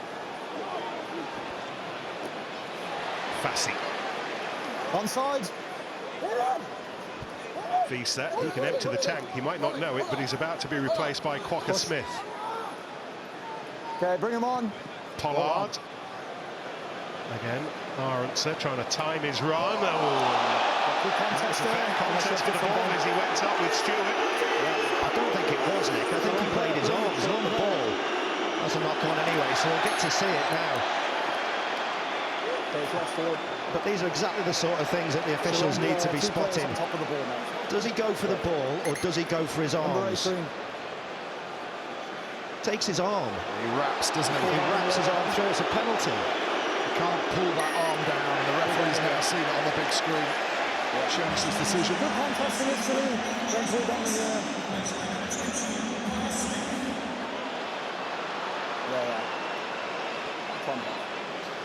It's a big kick this for Marcus Smith. He's only made 20 metres with the last 2 penalties. There's a good angle now. Ideally, you want to see this landing at least on the 22, don't you?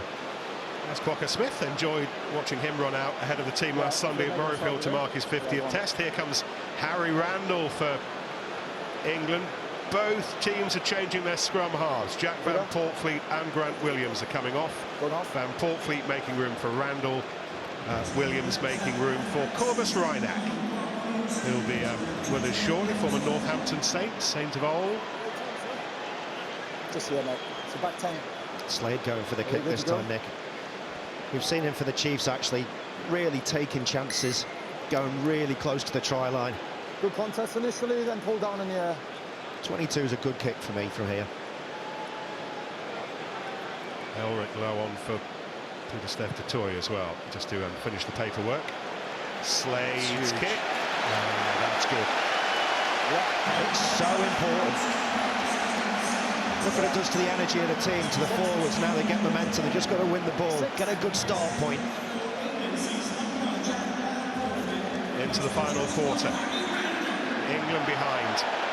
Final quarter has been their undoing all autumn so far. Is this final quarter to be their final quarter? Well, they put themselves in the position to do something positive. Yes, agree. Broke away. Leave it! Use it! Underhill peels back round, so to Itoje. It is Itoje, fed by Cole. Yeah. Earl. Martin.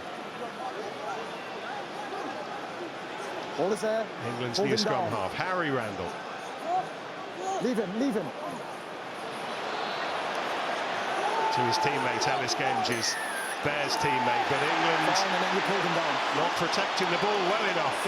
The last 4 phases, England have run a one-off runner, off 9, no extra pass, and South Africa have just muscled up, made their tackles, and waited for the opportunity of a turnover. They have to play with a little bit more deception. It doesn't have to be an amazing play, but you have to keep the defenders guessing, otherwise they can double tackle you. The second tackler can jump back to his feet, show a release and win the ball. But just one off,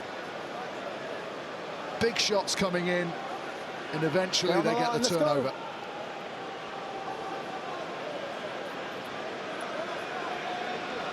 As you said, Ben, it's too easy, isn't it? It's meat and drink to the South Africans. Pollard, Smith. Pollard bouncing around on his toes. It's de Allende first, however. And he's got through the brute strength, and then the pass to Colby. And Colby's feet take him over the line. It's been a tale of fast South African feet, and nothing England can do about it. What Colby we know is electric. But the ease he sliced through England today. Again, that hard press. Slade misses the tackle, he hinges in but then doesn't complete. And then Slightholme tries to shut the door, and yet again that right-footed step of Colby. Two players hinge in, he gets through. Slightholme out of position, tries to race back to the touchline.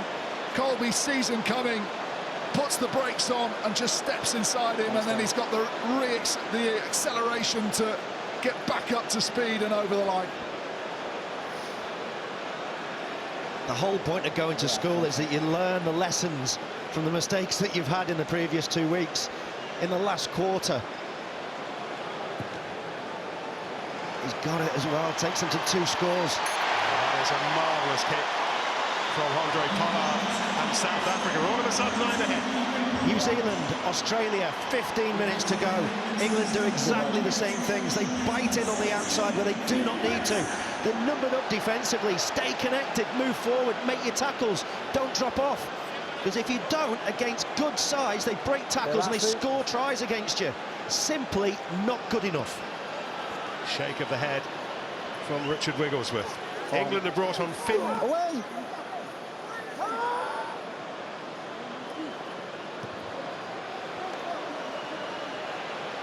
Smith tries to get underneath the kick first. Colby's got there again, and he won't be on a hat-trick just yet. It's a great reaction from Smith. Colby, outstanding, but Smith could easily have not got the tackle in time here. On the point, please. On the point. Having lost out on the first battle. On your front man, please. England, let's go.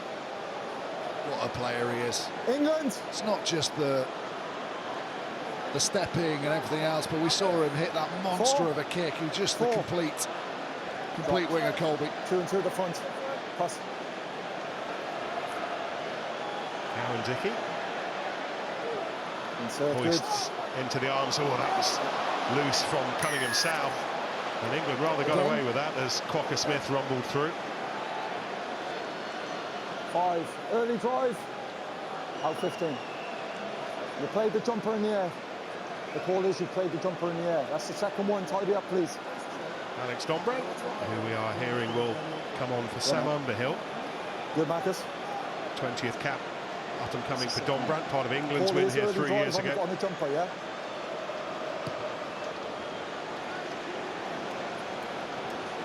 Yeah. On the line. The arm. Incidentally, it's the third time that Cheslin Colby has got a couple of tries in the Test match. He's never scored a hat-trick. On the line, please. I just point that out. Why did you say it? Lover of rugby, Arsenal. Lover of rugby. Yeah, that's 10. Inside 5, right now to over. Line out one by Martin. Don't change! Advantage. Free shot for England. Randall, knowing that they have the advantage, looking for Lawrence, taken by Pollard. Okay, come off. See ya. Be just a chat with the captain about the number of pens. See ya, there's 3 penalties at the line-out ball. Okay, 2 in the air, 1 then collapsing. Tidy up, please. Number 4. Didn't give a warning though, did he? Line-out's over, right pass.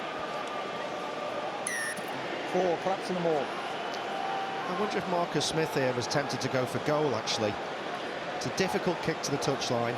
Yeah. Not normally going to make a lot of ground. Yeah. Both sides have conceded 10 penalties. Even 4. Here comes Don Brandt. Pieter-Steph du Toit is back with us, having had some blood attended to, and he takes the place of Eben Etzebeth. Record extending 130th test for him comes to its conclusion. Thank you. Come on. Sam Underhill, a try scorer for England just before half-time, has done his shift. Timing's good in the 5. Line out over. There's some more. One stop. Don't change. England have to use it now. Randall, Slade.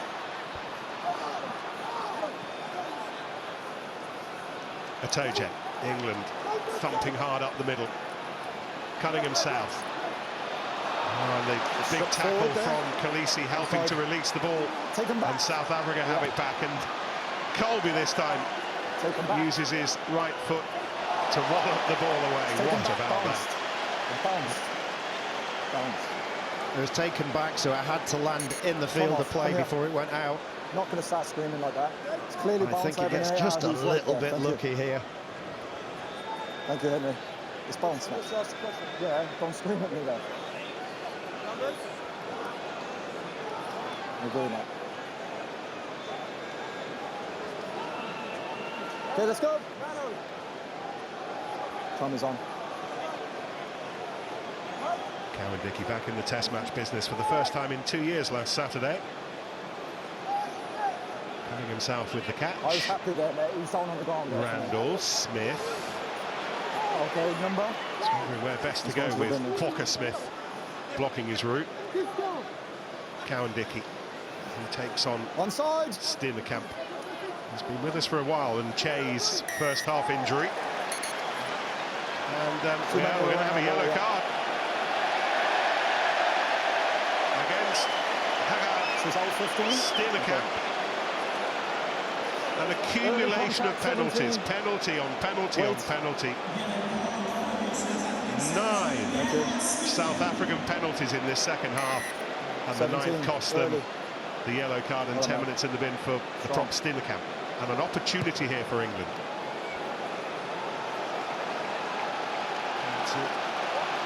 Kick to the 22. Just wonder, they've thrown the last few to the front. Cunningham South taking the ball and tried to drive there. I just wonder whether we might see a bit of variation from England, particularly now even Etzebeth's off. Might have a little bit more athleticism. Lukhanyo is on for Jesse Creel. Sorry, same with Pieter-Steph du Toit roaming. Certainly won't make it any easier. Yeah. Let's go, come on. But they might want to play a little bit further back in the line out to give themselves better attacking opportunity, but no, Cunningham South again is the target. That was a good draw, sharp, snappy to Cunningham South. England penalty. Penalty against Pieter-Steph du Toit. Might be another card, let's see. Cunningham South. Once again, England throwing logs on the fire. Randall. This is Baxter, Finn Baxter. Another penalty. Don Brandt. Still advantage. Randall might dip under himself. Cole looks interested. He gives it away to Don Brandt instead. Can't stretch out. Slade screaming for it. You can see him. Freeman outside him, Slade. Have the forwards got their ears open? They're driving for the line. He's legal. Going back offside. And 7 claps, yeah. Time off. What do you think? Still got time out. So, yeah. So already a player in the bin. 7's and claps some more, and then we go offside. So I'm very prepared to put somebody else in the bin. Okay, if there's another one here, right? 7 claps some more, then offside here. Okay. Pulling players out of the more. No. Well, there's the warning. Any other penalties, and it'll be a yellow. I don't see why, if you're still not learning, why that's not a yellow card, but it's right in front of the referee. He's made his warning to Siya Kolisi again, that any more of that, doesn't matter if there's already one in the bin. 7, pulling players out of the maul. You'd have to pressurise the referee by putting this into the corner and having another drive, having another aerial. They're putting pressure on South Africa aerially to try and give away another penalty. And if they don't, they might just be not quite as aggressive in their defence of England's maul. They still have to win the ball first, though.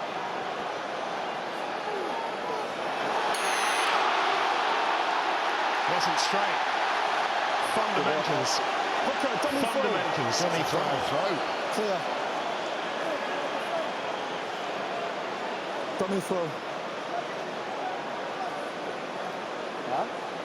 On the 1500.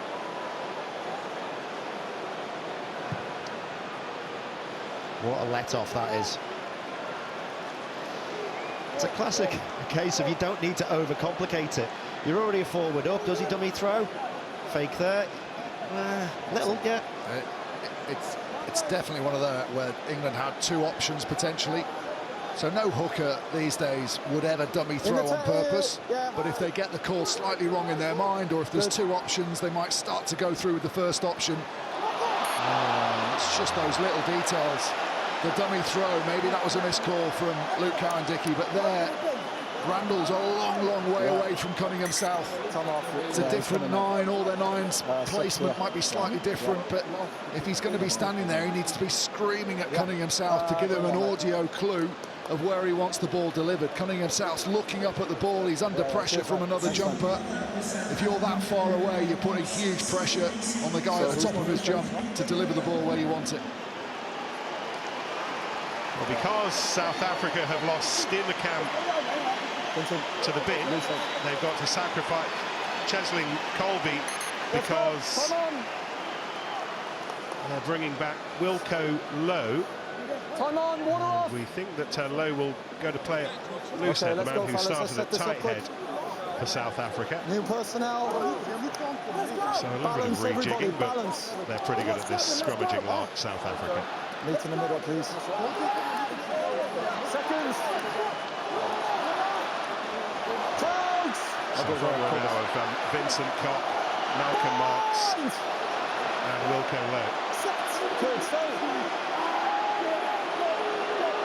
Ball is lifted, a meter away. Okay. Use it! Brilliant from Cobus Reinach there. Realised that they were under-resourced at that ruck and didn't wait. Got in over the ball, but England have stolen this one. Well, Lowe took it on. 16 first arrival. Marx fell off his feet. Into the final 10 minutes, England still with opportunity.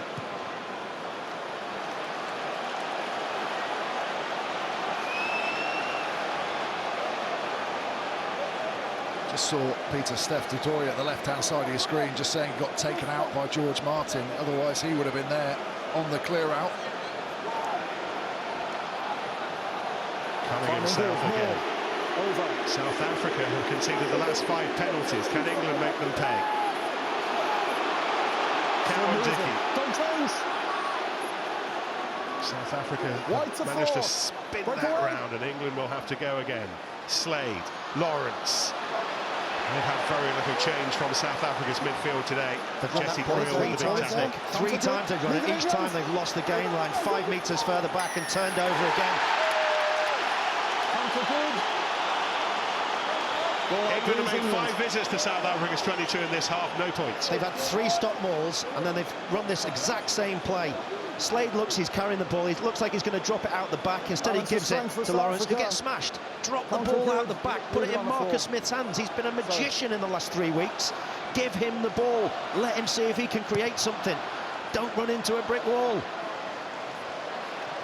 Especially if you've done it 2 times before and been smashed on both occasions. England have got to think their way to victory in the last quarter. Currently, good on the front. They're not at school.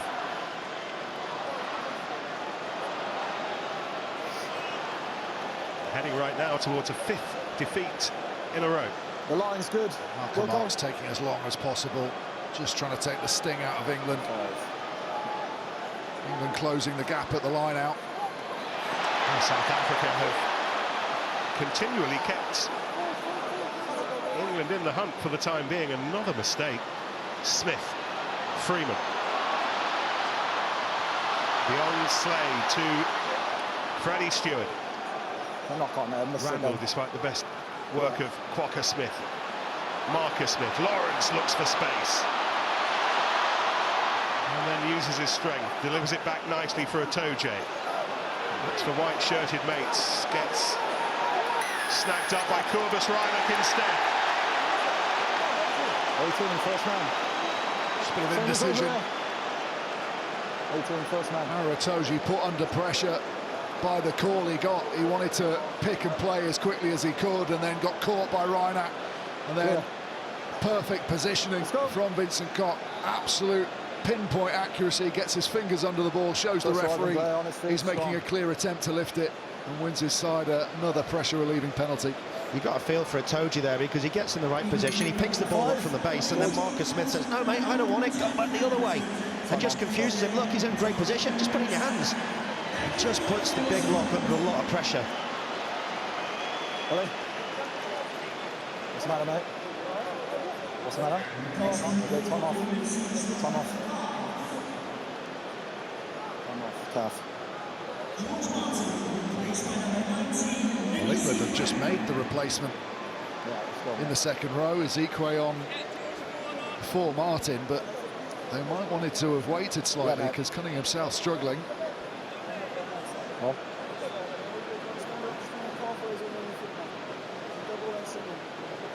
Good dot. Water off, please.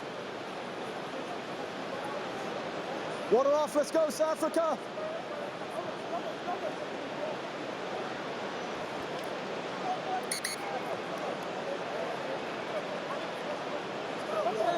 Okay, time back on. South Africa, 5 minutes left to manage this one out. Yeah. They've been some way off their best today, but it's been good enough at the moment to put them in a winning position against England. Don't collapse! Don't change. Reinach waits. No! Pollard calling for it. It's Reinach again. He told some stories during his time up in the English East Midlands at Franklin's Gardens. England conceding the penalty. That might be terminal. Not rolling first, tackler. Low. Springboks with all the cards now. I've got a grasp on 16. Tackler. Roll out first. Yeah, 18 roll out, clean the tackler. Itoje desperate to make the turnover. I've got that tackle there, Ben. I've got grasp with the right arm. Okay, let's go. Tackler still in the channel, impeding the support players for South Africa. Yeah, thanks. Thank you. Oh, here's a signal of intent. We're not sure, but we've still got a penalty. Make sure you've got a grasp, okay? Yeah, just make sure you grasp it. Pollard could have put the box a dozen points clear. Instead, he says we're going to go for the try. But it's still means England have to score numbers 5 twice at the moment. So if they can put the game out of reach here, but equally just have some field position settled in England's 22. Run out taken by Lowe, who claims that Nick Ezekwe, who's on, had him around the net for a moment or two, which he did. But it's going to stop the progress of the match.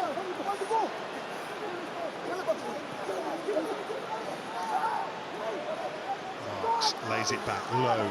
Double shift for him today. All this, remember, with South Africa a man down.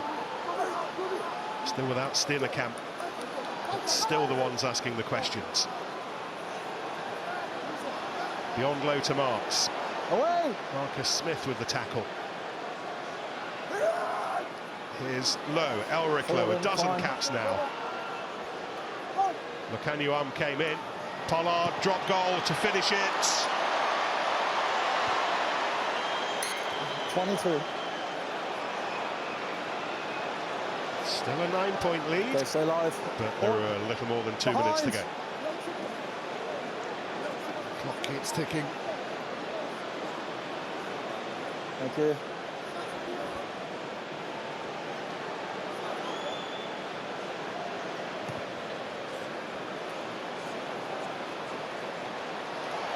Slightham did what he could, but Colby was there first. Slightham would have learnt a thing or two this evening against Cheslin Colby. Taken on by Lowe. Lowe very much the man that South Africa think might be the long-term replacement for Pieter-Steph du Toit. Smith calls for the mark. He's come 10, right? Time against England, scoreboard against England. Marcus Smith. He's laxing. Snaffle. Although Reinach went early there, I think Marcus Smith was moving towards kicking the ball, and that's the trigger for when you're allowed to leave. Thank you, yeah. Player of the match, whose job? Austin. Well, it's been a really good comeback from the box, hasn't it, in terms of their power play. I think this guy, Steph du Toit, has been fantastic, as he always is when he puts on a green shirt. But overall, there's been a little bit of extra quality from one player. We mentioned him on numerous occasions. That guy there, Cheslin Colby, he's our player of the match. He is, as Ben said, the all-round player. Power, pace, precision, and a whole lot of skill. Another fantastic game from that young man. Hold, Hooker. Hold, not so young anymore. Inside 5, line out over.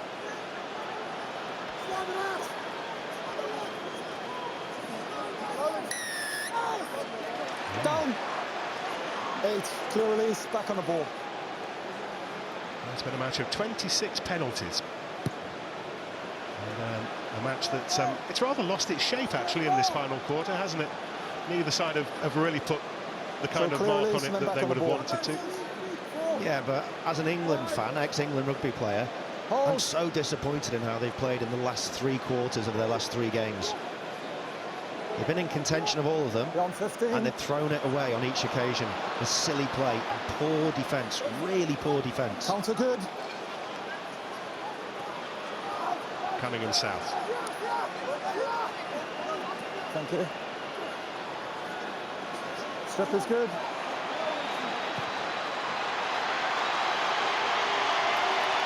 That'll do. That'll do. And it continues to be a bleak English autumn. 5th defeat in a row now. Their worst run for 6 years. And the first time they have lost 3 in a row at home since 2006. They continue to tease, to frustrate, to lose. And Steve Borthwick will have to answer more and more questions until England remember how to win. South Africa, without being at their best today in southwest London, good enough. Final score, England 20, South Africa 29. What do you do if you're Steve Borthwick? What do you do if you're an England player? What do you think if you're an England fan? Putting themselves in a position to win these big games, but something not clicking in those final quarters. So much to work out. The Six Nations is on the horizon too, but so